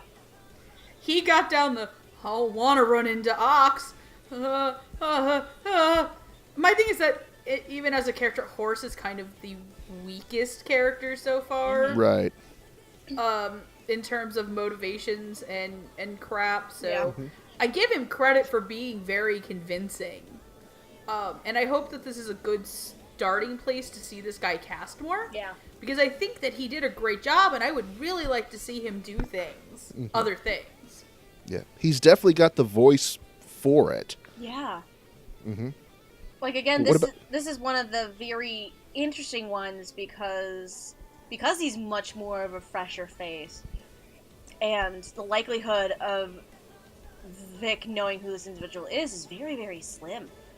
So, because this guy basically is no real major credits to his name. So, it's very interesting. I like it. I was convinced by him too. And I was convinced by the performance, but again, the fault is the character. Right. A lot of the fault of the show is the character development and the writing for it. And in Horse's case, it's kind of bad. Where I think his is some of the worst because he gets into a fight with Ox once, escapes, and then just flat out gives up and goes hiding in probably like a bank or something. It looked like it's that part of his character development not convincing, but that's the fault of the writing of the character, not on not on Randy as a whole here. But Randy did play it very convincingly. Because when he's just sitting there cowering and freaking the fuck out, I'm like, you all of a sudden see this big, burly giant of a man just turn into, like, a little wimpy kid or some kind. Well, horses do spook easily. That's true. That is true. So Right. that trait know. is very true. And then he Right. gets lectured by a fucking emo kid. I'm sorry, that was great. When Rats just pops in out of nowhere and lectures him and just. How did you get into in the here? night. You know how rats are. Yeah. They get. I also There's a crack in here. I also love that it seems like Rat is reading his mind, which I don't believe we've heard what his talent is quite yet. I believe it's killing all. No. I mean, like, his special ability. Which if he's able to, like, read minds, I'm not gonna be fucking surprised by the sound. I know what rats is, and it's fucking dumb. Yay! It's reading minds, isn't it? No spoilers. I'm not telling you what it is. No spoilers. Oh boy, but I'm not telling you what it is. Yeah. Randy is was very convincing, both as the tough, burly guy and the coward. It's Right. I want to see him play a badass. I do Yeah. too. Like, give him a big badass gruff character. That'd be amazing. I want to. Well, he was kind of that way in Fairy Tale, but I don't think you girls got to that point. What point was it? It was somewhere during Tartarus. Tartarus, yeah. I dropped that shit a while ago. I couldn't catch up. I'm like, I'll get back to it. I'll get back to it eventually. I don't know if I'll ever get back to it. It's the same thing with One Piece. I got stuck with one arc and then I was done. Yeah. But I agree. I want to see Randy do more roles, and I hope that this is a springboard for him to play more big, burly, manly characters like I'm fond of. So. You're All manly right. types. Yes. Many manly parts. I forgot who's next. Oh no. Okay. Next is interesting. We actually have a pair of characters next. We have we have Nagayuki Sumita, the dragon, and we have Takayasu Sumita, the serpent, twin brothers who fight as a team and look like they got shot out of their mom's ass.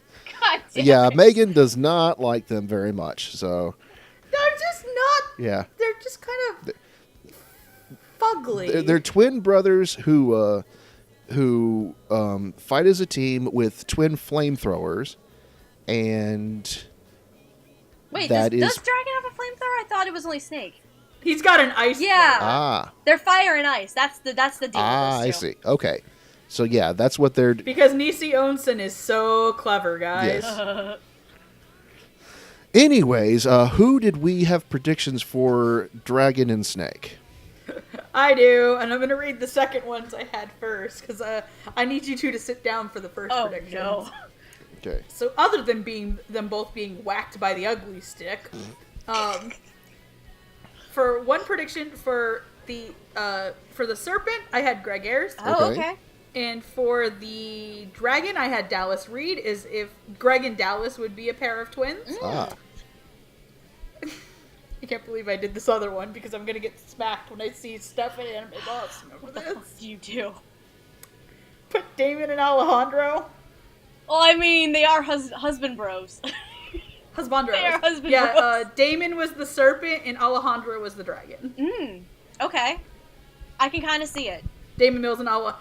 And if you don't know who we're talking about, Damon Mills and Alejandro Saab, because I am a clever little asshole. I mean, I can see it happening. Borrowing. So, Roots had Greg and Dallas too, but he put Greg as the dragon and Dallas as the snake. Okay. So opposite of what Megan had. And so you can tell me and Roots bounced off each other. And then what Jamal decided to do is he had two for each. However, how he did it, they're interchangeable. Alejandro Saab and Howard Wang. Okay. So I can see that too. If one was, I could still probably see Alejandro as the dragon, and probably Howard as the snake. But there's a flaw in terms of the snake, though. And I know Hardy will mention that in a second. But yeah, these two I really didn't even try. I really didn't. Yeah. And so, what's interesting is who is actually playing the dragon and snake. Yes, it is. Yeah. I like it. Dragon is played by Clifford Chapin, and Serpent is played by Matt Shipman. Brothers from another Basically, mother. yes. Yes. Interestingly enough, we have not heard Matt Shipman act up to this point, so we cannot comment on it. Yeah, but we are aware sorry, in the press Shippy, release, that it is Matt. Right. As for Clifford, you've heard him in shows such as Assassination Classroom. He's obviously Katsuki Bakugo in My Hero Academia. His very first role was in Good Luck Girl, aka Benbo Gamiga. And he is most recently, he's also, what is another big famous role of his? Connie Springer. He's Connie Springer in Attack on Titan, that's correct. And so... About to say, you're going to go over Matt's roles real quick, even though... Yeah, we haven't heard Matt speak yet, but his role, he was... let's see here. He's in Ghost. Yep, he's the main character. He's Kujo and Gosek, yes. Kujo and Gosek. He is Hideo Sotomura in Classroom of the Elite. He is Izumi Hayato in the dub for My Wife is a Student Council President, which hasn't actually come out yet, I don't think. And he's also in Yu-Gi-Oh! Yeah, Yu-Gi-Oh! Arc V, I believe. Right. If you can fucking believe it. Okay. And like I mentioned, we haven't heard Matt speak yet, so we can't really comment on him. But I'm going to make this really quick. Cliff was a douchebag sounding douchebag in this show. He's only had 2 lines. That's it. Mm-hmm. Moving on. Yes. Stephanie, what do you have to say? About Cliff? Yeah. That his character looks like a prom night dumpster baby. God damn it. Fetus with a flamethrower. I'm gonna fucking beat Turtle power. Turtle power. Turtles in a half shell. Fetus with a flamethrower. Turtle power. No. I mean, this character dragon is basically a less angry Bakugo, in a sense. Less angry and more cunning. That's basically what this character is. And Smugugo. And when voice actors play against type, that's awesome to me, because 9 times out of 10, Cliff plays like the doofy, kind of positive thinking kind of characters, minus Bakugo. Mm-hmm. And I think Bakugo is probably one of the first times where we've seen him go against that. that normal type. So it's always a joy when I get to. I mean, this goes for like others like Chuck Huber and a few other people. I love it when voice actors get to play against type, and this is one of the situations here with Cliff. I just want to hear him actually do the character. Fucking show isn't put them in anywhere yet. Based on the end preview for episode 6, there's a good chance they're in episode 7 and 8. About to say, yeah. I've been told that episode because the next 2 episodes are going to be focused on the 2 of them, which will be very interesting because we'll finally get to hear Matt. But I just kind of find it funny that it's an interesting choice to put the 2 of them together as these twins. Mm-hmm. To me, I mean, one, because they're pretty much, from what I can tell, they're pretty much fucking best friends in life. It's great. And they work together quite a bit lately because on the directing writing front, because they were the directing writing team for New Game too, and I just really enjoy that combination and find it again similar to who the fuck was it? Randy. We were just talking about it. Similar to Randy, it's interesting casting on Vic's part. Mm-hmm. So, oh yeah, definitely. Yeah. So I like where it's going and the choices that were here, but obviously we haven't seen enough of them. We have to hear more. We have to have more, which I'm excited for the next 2 episodes because we'll get more. Yeah, because it is just about them. It's going to be primarily centered around the 2 of them. So 1, we get to hear more of Cliff, but 2, we also get to finally hear Matt, and 3, we get to hear the 2 of them play off of each other, which I'm very excited for, and I'm curious to know how that's going to sound. But in regards to Cliff, at least, I think it's a great choice. Let's face it, the man is a troll in real life, and he'll probably admit that himself because he fucks with everyone. He just screwing around. It's great. But I think it's a great choice to really have him get a chance to be that more cunning individual, that more cunning and kind of not necessarily. If only the show wasn't taking a freaking not necessarily day and a half to get there. Not necessarily a slimy individual, because I don't think Dragon, from what I can tell, isn't like a slimy individual, but at least very cunning. Right. Yeah, you took the words right out of my mouth. I mean, we can't really make too much of a judgment call because we have heard so very little from both of them as of now. So, and what's funny is that the day we're recording this is like the day right before the episode is supposed to drop. So pretty much 2 days. I think 2 days. Yeah, because Juni Taisen's on Wednesdays, right? It's on Thursdays, actually. Juni Taisen. Oh, so I forget what day it is. No, it's Wednesdays. Okay, Wednesdays. Yeah. Well, we're 2 days beforehand, but yeah, it's Wednesday. I have the press release pulled up just in case, so I can remember who's who. We will have a more dedicated opinion when we get to hear them on Wednesday. Yeah. But as of right now, it's very interesting. Yeah, it's an interesting dynamic and interesting casting to choose them to. Mm-hmm. All right. Moving on from the 2 to probably the most... I call him... I love this character. Oh god, what the fuck did I call him? I think I called him Chippendales or Yes. whatever. No, Chris Farley. You called Farley. him Farley. His name, no, just Farley. You called him Farley. His name is now Farley.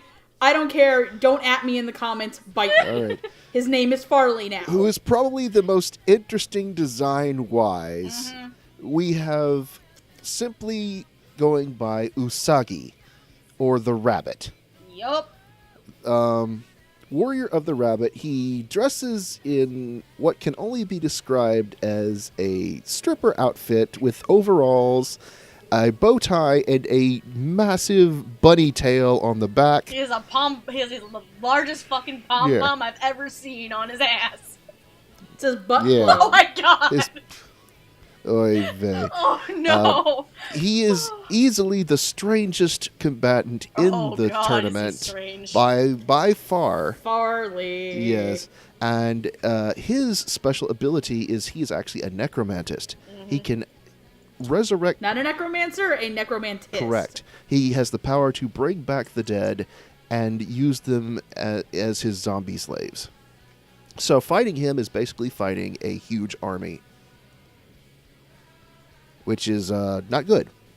Which they kind of made that very clear in the opening, too. Yeah. pretty much. And so Now I just keep hearing the music from the old SNL sketch, by the way. everybody's working for the weekend. Oh god. Just somebody needs to make an AMV montage to Farley killing people set to everybody's working for the weekend. Nice. Nice. Anyways, Megan, did you have any predictions for the rabbit? Yes, because I am easy. So my predictions for the rabbit were Joel McDonald or Eric Vale because they're both good at playing crazy people. Okay. Okay, look, I'm going to say it right now. I did not go for the obvious choice in picking Jerry Jewell or Austin Tyndall. 1, Jerry Jewell plays every psycho at Funimation. 2, if you've watched the Japanese, the rabbit is played by Nobuhiko Okamoto, who is usually matched up to Austin Tyndall characters, such as Karma from Assassination Classroom. And, what's his nuts from Snow White with the red hair? Oh. The ninja. Ninja Karma. Obi? Obi, yeah. He's Obi and Karma, so I'm just trying to avoid that. Okay. Stephanie, did you borrow some... Oh, you actually had one for this one. I did have this. This is the only other one I had an actual prediction for, because again, I was spoiled for pretty much everything else.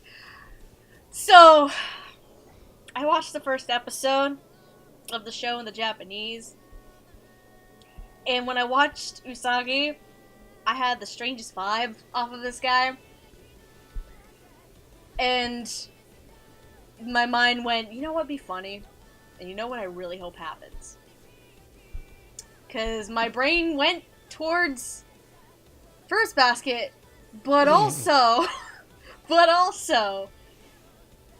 I also went Rail Tracer. Yep. I had Jerry Jewell. Jerry Jewell was my only prediction. I was like, Jerry Jewell or bust, because this may be an obvious prediction, it may be the safe choice, but it'd be the funniest fucking shit I would ever see. And I'm not the only one, because Jamal had Jerry Jewell too. But he also went with Austin Tyndall and Damon Mills. So Jamal went the obvious route, but he also had Damon in there. Damon would have been fucking awesome though. Yeah. Side note. And then I think Roos was playing against Type because he had Ian Sinclair. Oh wow. Yeah. I'm like, ooh, let him go crazy. That'd be great. Yeah. But yeah, you know I did low hanging fruit, and my own prediction was only Jerry Jewell. It can only be Jerry Jewell.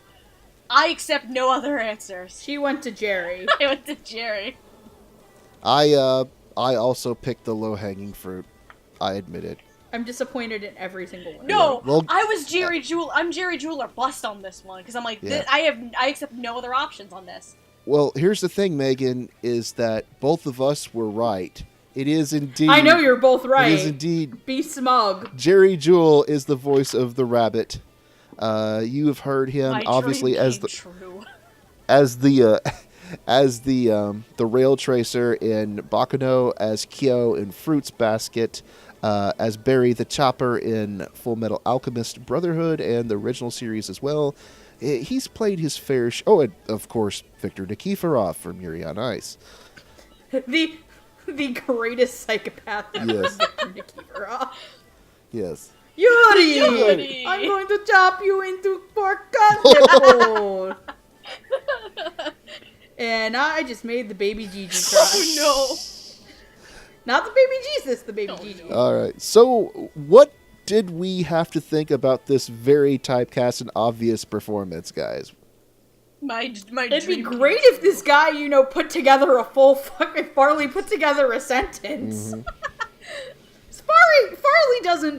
Farley doesn't speak words. Okay, he does. He speaks words, but not really coherent sentences. Yeah, Farley doesn't speak coherent. His language is mincemeat. Yes. Yeah, basically. Yes, that's a terrible joke, but it works. Mm-hmm. His language is just... He try. He attack, but he also attack. Mm-hmm. Yes. No, he attack, he protect, but he dress fine as heck. He don't protect. He attack, and he attack more. Yep. But I don't think it's a bad performance. It's just mincemeat, and it's just he's like a Hot Topics wet dream. Oh boy. Farley's kind of a Hot Topic girl's wet dream. Just saying. And if you write that as the Dragon Ball thing saying I hate you, but I wish that Farley actually talked a little more so I could get a better gauge on his performance. It's Jerry Jewell doing a psycho. Honestly, if it's not up to Rail Tracer levels, I'm a little disappointed. So Right. But it is what it is. It's mincemeat. Mm-hmm. Stephanie, what did you have to say? It's exactly what you expect. It's my dream came true. I was all for Jerry Jewell playing this character. I would hear no other option. Thank you, Vic, for making my dream come true. No, but this is exactly what I expected this character to be. Because, let's face it, Jerry Jewell can play some crazy motherfuckers. Yeah. He's Well, he capable of it. he is openly, when we interviewed him, or when we went to his panel, rather, Yeah. he said He likes it.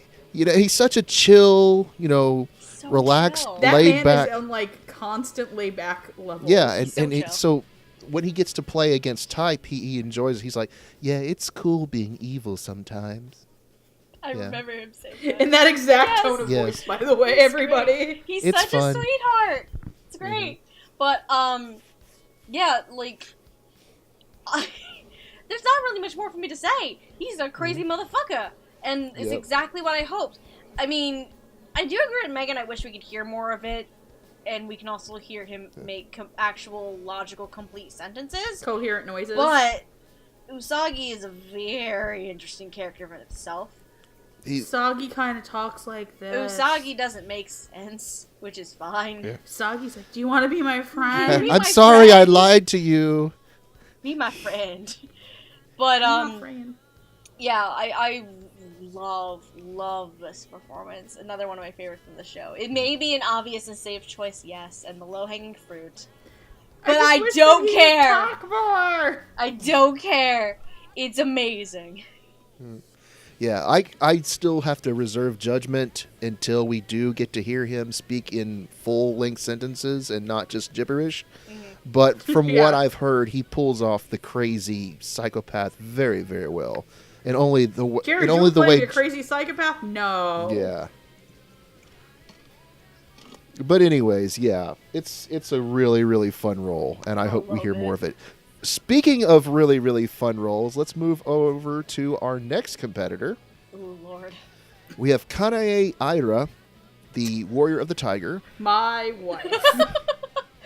Her power is getting really, really tanked, and somehow that makes her super strong. She's a woman after Hardy's own Oh, heart. That yes. I did not expect. I thought she was just getting drunk off her ass just for the sake of it. I like her first instinct during all this. Oh, we gotta fight each other. Is that a fucking liquor store? No, but yeah, like Is that a JoJo's reference? her ability is interesting. Yeah, honestly. she has the drunken style, meaning the more she drinks, the stronger she gets, but it obviously impairs her judgment. But she gets the most drunk off of human blood. Yeah, that part was like, whoa. That's my I fetish! was like, whoa. Yeah, It was interesting. Not really, Mom. Please don't think I'm weird. yeah. So, did we have any predictions, Megan? Yes, I had two predictions, and they were kind of out there. My first prediction was Michelle Rojas. Mm-hmm. And my second prediction was Jeannie Tirado. Oh, really? That'd be interesting. Stephanie, what did you have to say? Did you have to borrow from someone? I'm stealing for the rest of the night. That was it. Yeah. Yeah, when we got to Usagi, that was it. I'm stealing for the rest of the night. So Roots had Jade Saxton. What? Yeah. Hey, at this point, what can't Jade Saxton I know, right? do? True. And then, looks like Jamal has 4, but the ones that I think would make the most sense would be Morgan Garrett and probably Felicia Angel. Okay. I went with Michelle Rojas on this one. I'm with Megan. Michelle That's would be who a I good can. choice, actually. Yay. Oh yeah, I've kind of wanted to hear Michelle play an old drunk, so that'd be fun to listen to. I mean, we got relatively close in New Game, but Yeah. I haven't seen New Game. New Game Okay. is great. She's phenomenal. Especially that ending scene in the last season where Don't spoil it. Ah. I won't. Oh, New Game. I miss you. Oh yeah. Anyways, Anyway. once again, we're all wrong. Not you, Mom. Playing the tiger is our good friend Colleen Clinkenbeard. Obviously, you've heard her as the voice of Urza Scarlet in Fairy Tail, Riza Hawkeye in Full Metal Alchemist and Full Metal Alchemist Brotherhood, and she's also my waifu, Momo Yaoyorozu, in My Hero Academia, among several other very prominent roles. Again, if we know anything from My Hero, they are all best girl. They are all best girl, but some are just a little bit better than others. Megan, No. Yeah, I mean, I too am a really, really big fan of Toru. Oh, God. That crazy motherfucker. Ooh. I can't wait to hear that. Not Toga. Oh, Toga. What? Toru. Visible Girl. Oh. Hagakure? Yeah. Okay. Yes, I know. it's I her remember real- them by her last first name name. is- That's my problem. My bad. Oh, I remember her as Hagakure, not Toru. pleb. Yes. Yes, the Invisible Mom, as Megan calls her. Nice. Invisible Mom. Yeah, I Yes. thought you were talking about Toga. I'm like, oh no. Anyways, Next is gonna back be on the interesting. subject at hand. So, Megan, what did you have to think about Drunk Colleen? I freaking loved her. I loved her. Kane is so good. She's my favorite overall performance in the show. I just love when you first meet her. She's like, "Grandpa, I know you're in the bushes." You Like, perv! she's just so you perv, get out of the bushes. Like, I like how she does drunk Valley Girl. She's like, I ain't even tanked. Like, she's like the girl at the college bar telling Grandpa Boom Boom to put another shot on the table. And she also is one of my other favorite lines in the show. It's like, are you doing that weird ninja clown Yes! thing? It's like, why are there Wait, four of You you? see her vision, and you just Wait, see it how like the did you first time do her drunk that? vision makes. How'd you do that? Like, I'm so please let Colleen Clinkenbeard play more alcoholics, please. Like, they're the best. It's just so lovely and perfect, and I'm so happy whenever I hear her play those characters. They're just so good. But no, she's the standout of the whole show for me, honestly. I can't wait to see where her character goes. Because the first time you hear her in episode 3, actually. But it's like one No, line. 2. It's like literally one word. Where she talks about going to get the booze. But I think she was fantastic in that just one part. And I was like, ooh, I want to know more about you. Mm-hmm. I want to know what you like, person. Mm-hmm. What she's drinking, I want to know. The hard that's true. stuff. That's what she's drinking. Yeah. Stephanie, what do you think? I think it's great too.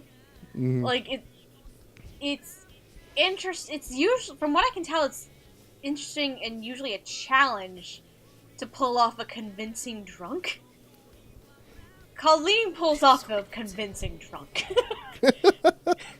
Like, I don't think I can pull that off, mostly because I've never really been drunk before.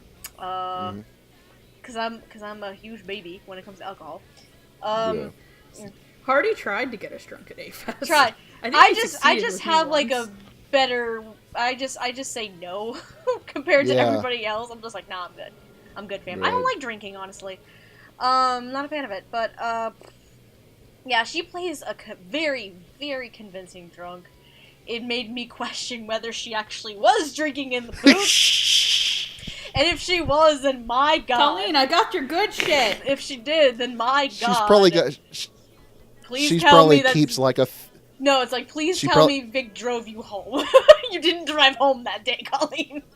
She probably keeps it like a fifth of Drambuie in the booth right there. Oh lord. Probably while she's directing, to help dull the pain of bad performance. Oh no. Like That's that line terrible. read, could you do it like a few more times? Thanks. No. No. No. Hey. Colleen is professional. She's not gonna pull that. I know, I'm I joking. know we're all joking, but yeah, Right. she's Sabbath. I What the fuck, Sabbath? unfortunately, Tiger, we still don't know an extreme amount about her. She's one of the few characters we don't know. We don't have any kind of backstory for as of now. But I'm curious to know what her deal is. She has she's piqued my curiosity, and her ability, it's one of the weirder ones.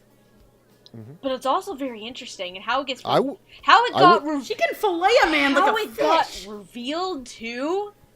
I'm just like, where did that fucking come from? It came from like left field, but it worked so well coming out of left field, and how it was explained. I'm like, damn, okay, I want that ability.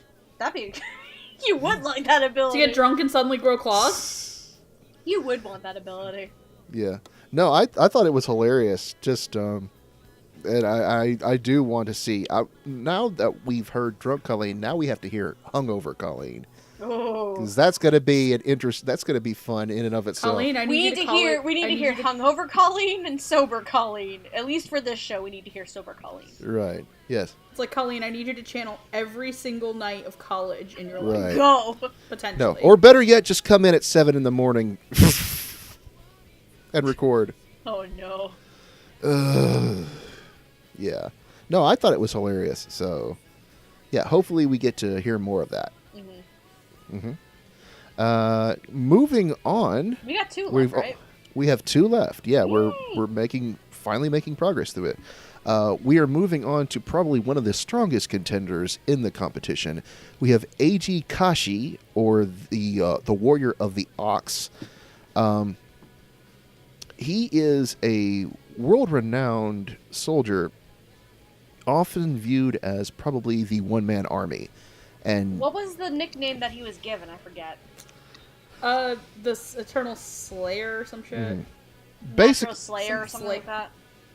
Yeah, the Natural Born There Slayer. it is. simply put, his power is being a total badass. Basically. Yeah. I don't think we Power know is if he. black I don't think we convenience. know if he has like a specific ability yet as of right now though. Right. My power is block But he's a Yeah. badass. Right. He cuts columns in half, or Yeah. entire buildings. Yeah. He made a big burly man go cry in a corner. Pee himself in Yeah. peril. Like, dude, this man is He made him intimidating. pee himself. Right. And so, and also, I think those horns are real. You know what? Going by the rest of the show, I wouldn't put wouldn't that be past surprised. them. Yeah. Right. His huge ox horns come out from the side of his head. Predictions. Megan, what did you have? I had 2. I had Ian Sinclair and Chris Guerrero because he came off as like a big stoic-y type with a deep voice. Stephanie, who did you borrow from? So let's see. For the Ox, Roots actually had Chris Rager. Which Okay. I could see that. And then Jamal had 3, but out of the 3 that he has, I could probably see Rico Fajardo fitting this one the most, honestly, out of his 3. Mm-hmm. Frankly, I don't think I even made a prediction for them, to be perfectly honest. I know that he's a major character, but he just didn't stand out to me in the first episode. So I think I'm going to pass it on. Actually, you were right, Megan.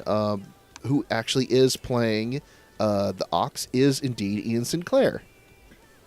Yay me! I mean, And- it makes sense, let's face Yeah. it. And in addition to being Gigi's husbando, you've also heard him in such roles as Dallas Genoward from Baccano. He is the voice of Toriko in Toriko. Most famously, he is Space Dandy. And, Dallas, the eternal fuckboy general. yeah. And more, let's say, he was Zap Renfro, reprising his role as Zap Renfro in the new season of Blood Blockade Battlefront And I this think fall. the role that kind of equates this to me a little bit that I kind of want to bring up, Groschler from Akka 13. That's exactly what I was thinking because of the hair. Like not just the hair, but like some of the personality too. Honestly, it makes Very a lot stoic. of sense. Yeah. Yeah, it makes a lot of sense. So opinions, Megan, what did you have to say? I enjoyed what I've heard so far. I think that we haven't gotten that much of a chance to really get to know him. Yeah. So I wonder what's going to happen. Yeah. We have... with this character. Yeah. I really kind of hope he gets to an emotional place. Right. Honestly. Like, I want to see this guy break down and cry. Because right now he's just... I want to see the facade break. Because right now he is stone-faced. I want to see that man... Yeah, I want to see that man crumble. And I really hope... And I know Ian can do that, which is why he, out of all the characters we really haven't seen, gives me a lot of hope. So, there's that. Stephanie, what do you have to say? What do I have to do? What? It's 9:30 at night. Oh my god. No, I really like it. Like, immediately, if I had the chance to make a prediction, I probably might have possibly put Ian here. I don't want to call it a safe choice, but it kind of can be deemed as a safe choice, but at the same time it kind of can't be, because Grossler is a thing that exists. But it's very interesting. Similar to Akka, he's fantastic with these stoic characters. It's playing a little bit out of type for him, and I enjoy that a lot. And seeing Ian Sinclair as a motherfucking badass is always a lot of fun too, let's face it. Yeah. But like Megan, I do want to see some emotional breaking point for him. Because yeah, I want to see this dude crumble. Because right now, this character has been consistently stoic and nothing else. So obviously, considering how the show's been going so far, there has to be more to this character. You want to see the Gary Stu facade fail. Because right now he is a bit of an unstoppable force. Yes. So yeah, I agree with it. To me, it's a serviceable performance because we've heard so many great performances from Ian Sinclair where he's able to just go absolute nutballs and just be entertaining as heck. Hearing him go stoic for the Ox, it's appropriate, and yet it's kind of disappointing considering what we know Ian is capable of. And so I think you're right. I hope we do get to a point to where his whole facade crumbles and we get to see the human inside of him, if there is something, if there is such, if he's not just an emotionless robot. Yeah, I get what you're saying with it being like Robo-Cow. I set to terminate. I get what you're saying, Hardy, with it being like a little bit disappointing. But I imagine that's more on the character. Right, yeah. He is a very... Again, these characters aren't the best written thing. They're not something to write home about, unfortunately. Right. It's less the actor, more the character's fault, to be perfectly honest. Yeah. All right. Well, that covers that. So now we move on to our final contestant. Oh, man. Sugiyoshi Sumino, the Warrior of the Rat. He's an emo kid of the show. Who likes to purposefully break his iPhone as soon as he gets it because it looks so metal. I don't understand that. I'm sorry. I'm just like, what? His armor also bothers me. It looks so dumb. The dumb little mouse ears on the side of his helmet. It's like, I'm a rat. But we do not know of his true powers as of yet, but we know that... We just know he's in high school and he hates everybody. He's high school, he's an emo brat, and he has a way of getting into places where he shouldn't be able to get into, and reading people and learning things about people that he shouldn't know. Yep. Which... He sent Horse's sanity to the glue factory. Anyways, predictions. Megan, who did you have? I had two. My two big predictions. My second choice was Austin Tyndall. Because Austin Tyndall, a lot of... As much as we did Ian Sinclair as Grossler, I had Gene Otis on the mind. Okay. Right. Because that is the... I, too, would like to listen to the smooth, dulcet tones of Austin Tyndall today. Austin Tyndall being an emo kid. But my main prediction, to go a little bit out there, was Steven Sanders. Ooh, okay. Steven Sanders can do very quiet, mellow, laid-back people, as much as he can do the big wacky doofballs. Yeah, he can. He's capable of it. Yeah. Stephanie, who did Roots and Jamal have? Roots also had Austin Tyndall. Mm-hmm. And so did Jamal, actually. But what's another one that Jamal has that I could probably see? Actually, you know what would be interesting? One of the ones that Jamal has? Mm-hmm. Dave Trosko. Huh. He doesn't really play a lot of high school characters. Not often, but I think he can manage it if he really wanted to. Yeah, he was a younger character in Laughing Under the Clouds, if I remember correctly. He was also a high school character in Orange. Right. I had to go with the flow. I also picked Austin Tyndall, but I also had backups of going in different directions. I had Clifford Chapin and Howard Wang in three different positions. Well, no, 3 different directions. Sorry, but those were my 3: were Austin Tyndall, Clifford Chapin, and Howard Wang. That would be interesting for different reasons. Right. Though out of the 3, aside from the low-hanging fruit nose Austin Tyndall, I could see Cliff pulling it off. Right. But lo and behold, I like this one. We are always, because we heard him in so many black magic wizard roles. Yup. This is weird. It's weird. When he finally gets a chance to play a normal sounding character using his average voice, they cast Damon Mills. Or near his average voice. They cast Damon Mills. His actual normal speaking Da voice. da da da. His first technical lead. No, he was Jugo. Remember? He's Jugo. Oh wait, Juzo. Right. Jugo. Yeah, he was Jugo in Nanbaka, and he is A lot of things now. Takami and Sugigakure. He's Grandpa Yakov in Yuri on Ice. Yori, and he's also Nemo. Oh, Nemo? God damn it. He got real. Yep. Because we just recorded that the other day. Ooh, And I had been Impy. the only one. And what was worse was I was the only person on recording who had got to it. And about an hour later, I just get to, what the fuck was that, David Mills? My reaction, because I watched episodes 5 and 6 afterwards. I'm like, why? What the fuck? My only reaction, I had 2 things going on in my mind at this point. 1, I fucking told you. 2, Zen, would you update your damn Secret Santa already? I can say that because this will be out after she gets her present. Gotcha.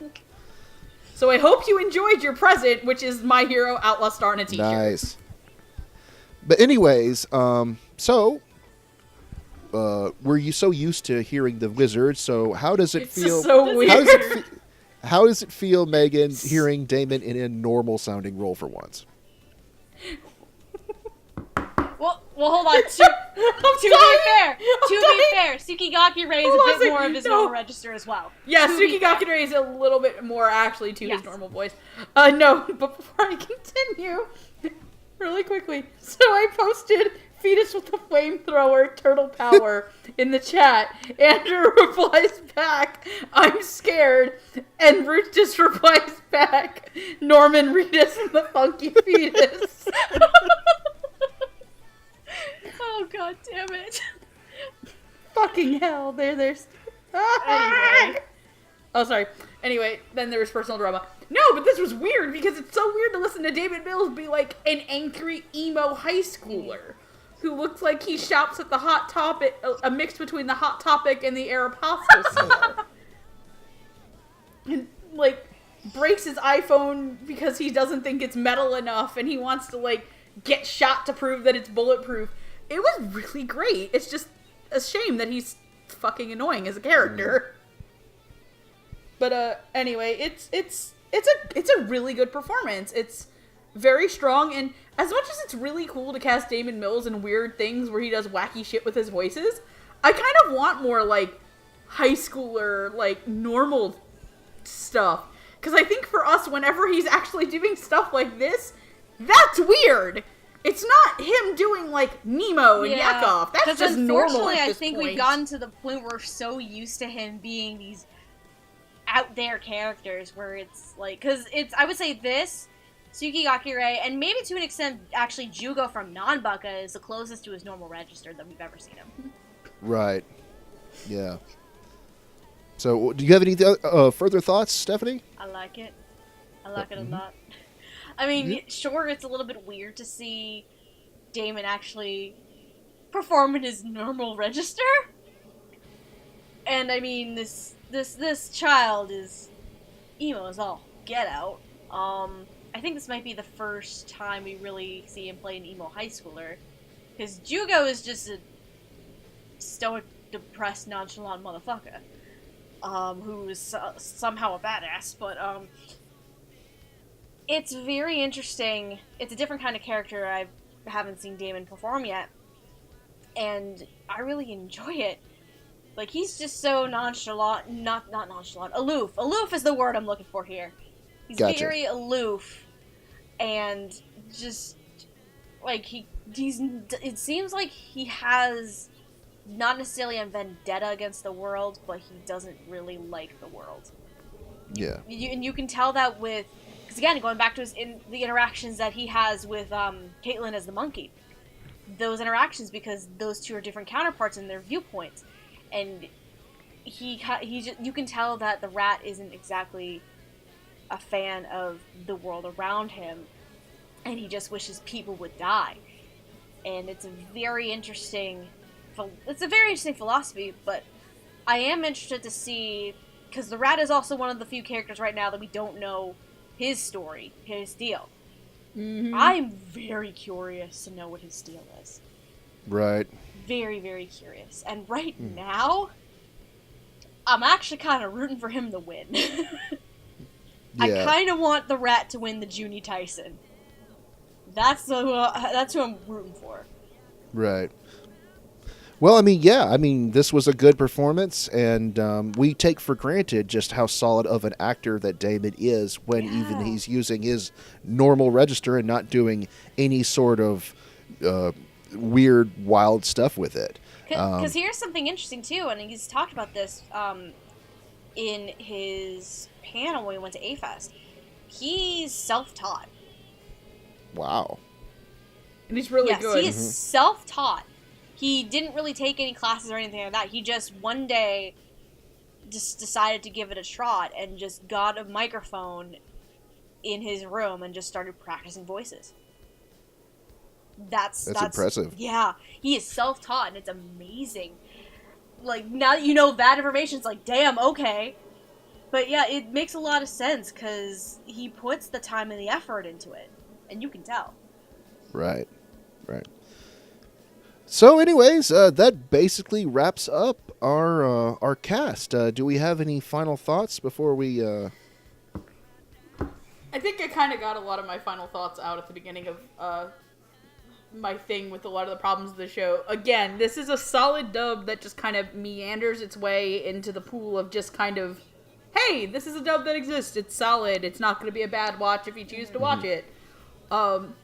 It just suffers from the flaws of its Japanese and its adaptation. It's a NisiOisin show. It's wordy and confusing and boring as shit, but it's not strengthened up by more interesting characters like, say, something like Monogatari is, because here's the thing, as somebody who's watched Monogatari actually is incredibly interesting when it wants to be.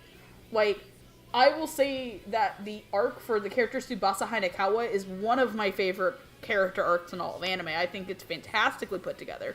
Is it weird? Is that show weird and fan servicey and disgusting? Yes, we've all seen the toothbrush scene. We get it.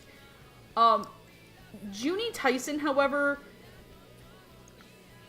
it's piss poor. It's disappointing. It's a disappointing anime in general.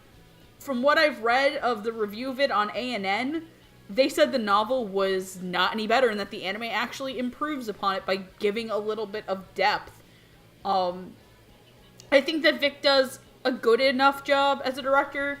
He has some really great casting choices like Chuck Huber, Randy Aguilar, I would say Kenny Green, Colleen, Damon as this character and not like Damon in other places. A lot of us predicted him.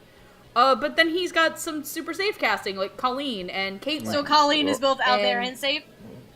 Oh no, I'm not Colleen. I mean okay. Monica. Monica, not Colleen. Monica and and Jerry and stuff. Like, it's a mix of both. I do not think this is one of the best dubs of the year. Like, I would say it's far from it. And especially in this season itself, because the fall simuldub season has honestly, I think, been one of the strongest. Yeah, it's the strongest it's been in a while. Simuldub seasons there's been in a long time. And I think he's getting outshined by directors who we've honestly had some problems with their casting. Yeah, that's too. the strangest part. Like, I'm not gonna lie, I'm gonna say it right now. Kyle Phillips has put together a better dub than Vic Mignogna is, and all of us have had at one point a problem with a Kyle Phillips dub. Mm-hmm. So, I don't think you're missing out by missing the show itself and the dub. But if you're gonna watch the show and you prefer to watch dubs over subs, you're not gonna get a bad product. Right. But I do think it's fair to call out that the show itself is just very stilted and very boring, and it comes off as very preachy and book read to you. Right. But it does have some highlights, like Drunk Colleen and Grandpa Go Boom Boom. Yeah. Stephanie, what are your final thoughts? In terms of the show itself, it's not the best written in the world. I have to give the show credit, because I was talking to the two of you about this before we recorded it. I have to give the show credit where we aren't attached to a main character. Mm-hmm. Which is a plus, considering this is a battle royale kind of show. You can't be attached to a character, because anyone could die at any minute. And I have to give the show credit for that, and some of the characters are interesting. The problem with... I feel like we're gonna get attached to, like, the tiger, and then she's gonna bite Probably. Let's face it. They're all good. Watch. The end of the show... No spoilers now. No. Watch. At the end of the show... This is not a spoiler. End of the show, watch. All 12 people are dead. Nobody lives. Nobody wins. Prediction. But, yeah, it's a prediction, not a spoiler. Everybody bites it. Whether it's... Rocks fall, everyone dies. Yes. But Surprise. The show has a lot of problems in and of itself with the writing and with the characters and their development. Now, as for the dub, it's solid with the material that's given. Vic, as first time really seeing him as a full-fledged director on an anime series, is solid. Mm-hmm. The writing is solid given the material that's involved. The casting is a mix. You have the safe choices, but safe choices that are still strong performances. You also have the choices you wouldn't expect that are strong performances. It's a solid show overall. The problem is that, because this is also not, I would say, the best of the year. Far from it. The problem is the show itself. And I think Megan, going back to what she said at the beginning, I think she's right. The dub highlights more of the flaws. It enhances the flaws of the show itself. If the show was less flawed, we wouldn't be having this much of a problem. Mm-hmm. But given what we have for the show, and the material that this group is working with, I think it's really solid. Yeah. And considering this is my first time seeing Vic as a director of all things here, I enjoy it. I would... Just give him a better show. Give him a better show, yeah. I want to see him, maybe not direct, like, something every season, like half of these directors down in Dallas do right now. Some doing 2 in a goddamn season. I don't know fucking why they do this to themselves. Cliff. Kyle. I don't know why they do that to themselves. But, I would love to... I honestly wouldn't mind seeing Vic pop in on occasion as a director for something in a season. If nothing else, at least give him season 2 of The Reflection. Give him season 2 of The Reflection, please. Please. Yes. Yeah, more. Because the show is still going to suck regardless, but at least the dub has a chance to be better, yes. Be better. No, here's my thought on The Reflection in 5 seconds. When your best actor and most experienced anime voice actor is the one character that doesn't have to do anything with lip flaps, you got a fucking problem. Well, you could say the same thing about Assassination Classroom. Still. Yeah. Okay. But Assassination Classroom was a better dub. It was significantly, yes. Significantly, so that's a terrible comparison. But yeah, Right. this show, I think, compared to a lot of the other shows this season, is kind of in the middle ground, despite all of the hype that this show had been getting before it started. It's in the middle, not the best thing in the world, but also not the worst. I just wish the show itself was better, so that way I wouldn't have to be like, but the characters, nah. It's the show. That's what it comes down to at the end of the day. It's the show that has these flaws that, unfortunately, the dub has to go with. Right. My simple thought is this. I'm enjoying it. The show in general. The dub sounds particularly good. Is it the best thing I've ever seen? No. Could it be better written? Absolutely. But hey, at least it's not King's Game. I mean, yeah. Could be worse.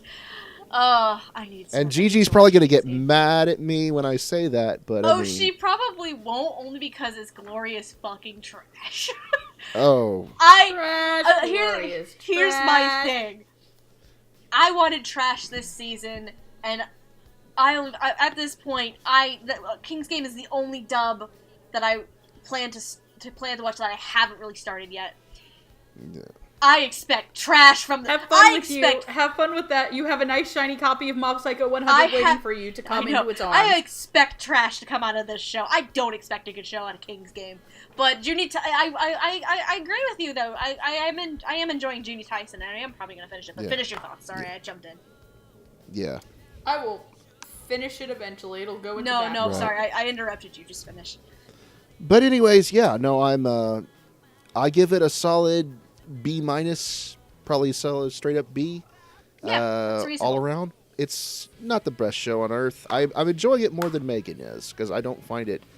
I give the dub a B minus. I give the show a. Yeah, I can agree with that. Yeah. Anyways, sorry.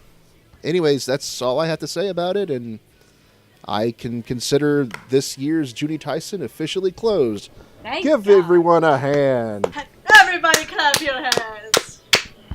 The only thing that died was my sanity. Let's finish this up. But that's long been Let's finish dead. this up. Hardy, where can the good folks at home catch this show if they wanted to see it? Why, thank you for asking. If you would like to watch Juni Taisen Zodiac War, the dub is streaming on Funimation. It's $5.99 a month, I believe. Something like that. Yes, something like that. They offer a 2-week free trial.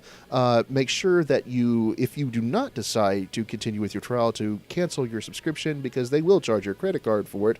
But obviously, you will be so enamored by the over 9,000 episodes of anime. Actually, it's not that slogan anymore.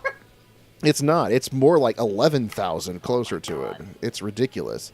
But that you'll probably just keep the subscription. Adding every month. If you would prefer to watch the show in Japanese, it is streaming over on Crunchyroll, where it's free after a week, streaming in standard definition with ads. Yeah. You can also try watching it on Verve, which is a combination of the two services, as well as a bunch of other different channels that have a lot of streaming content.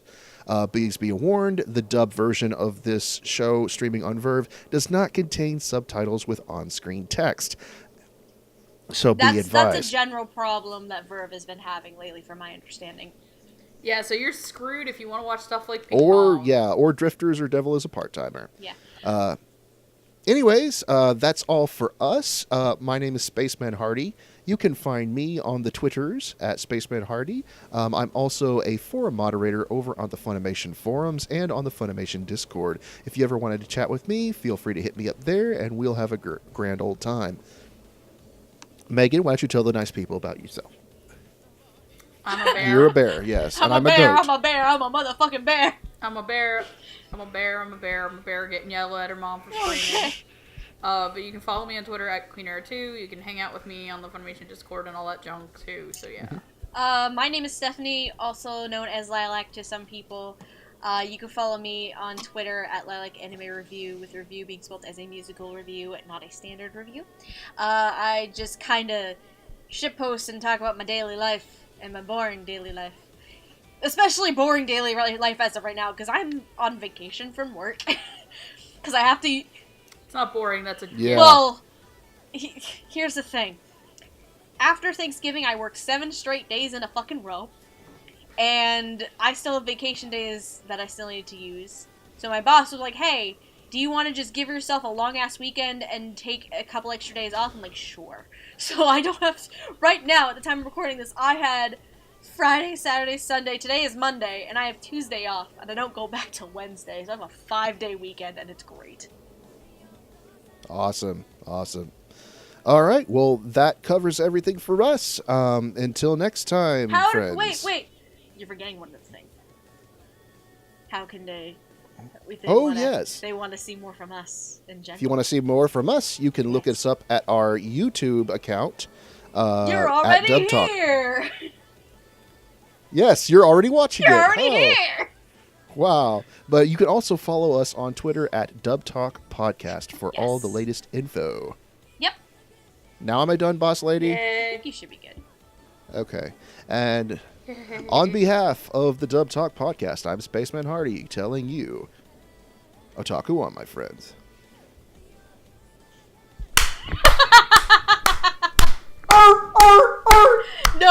No, I'm tempted to pull up the seal again right now, but I'm not going to. I pulled that the other night and everybody just lost it. Woo!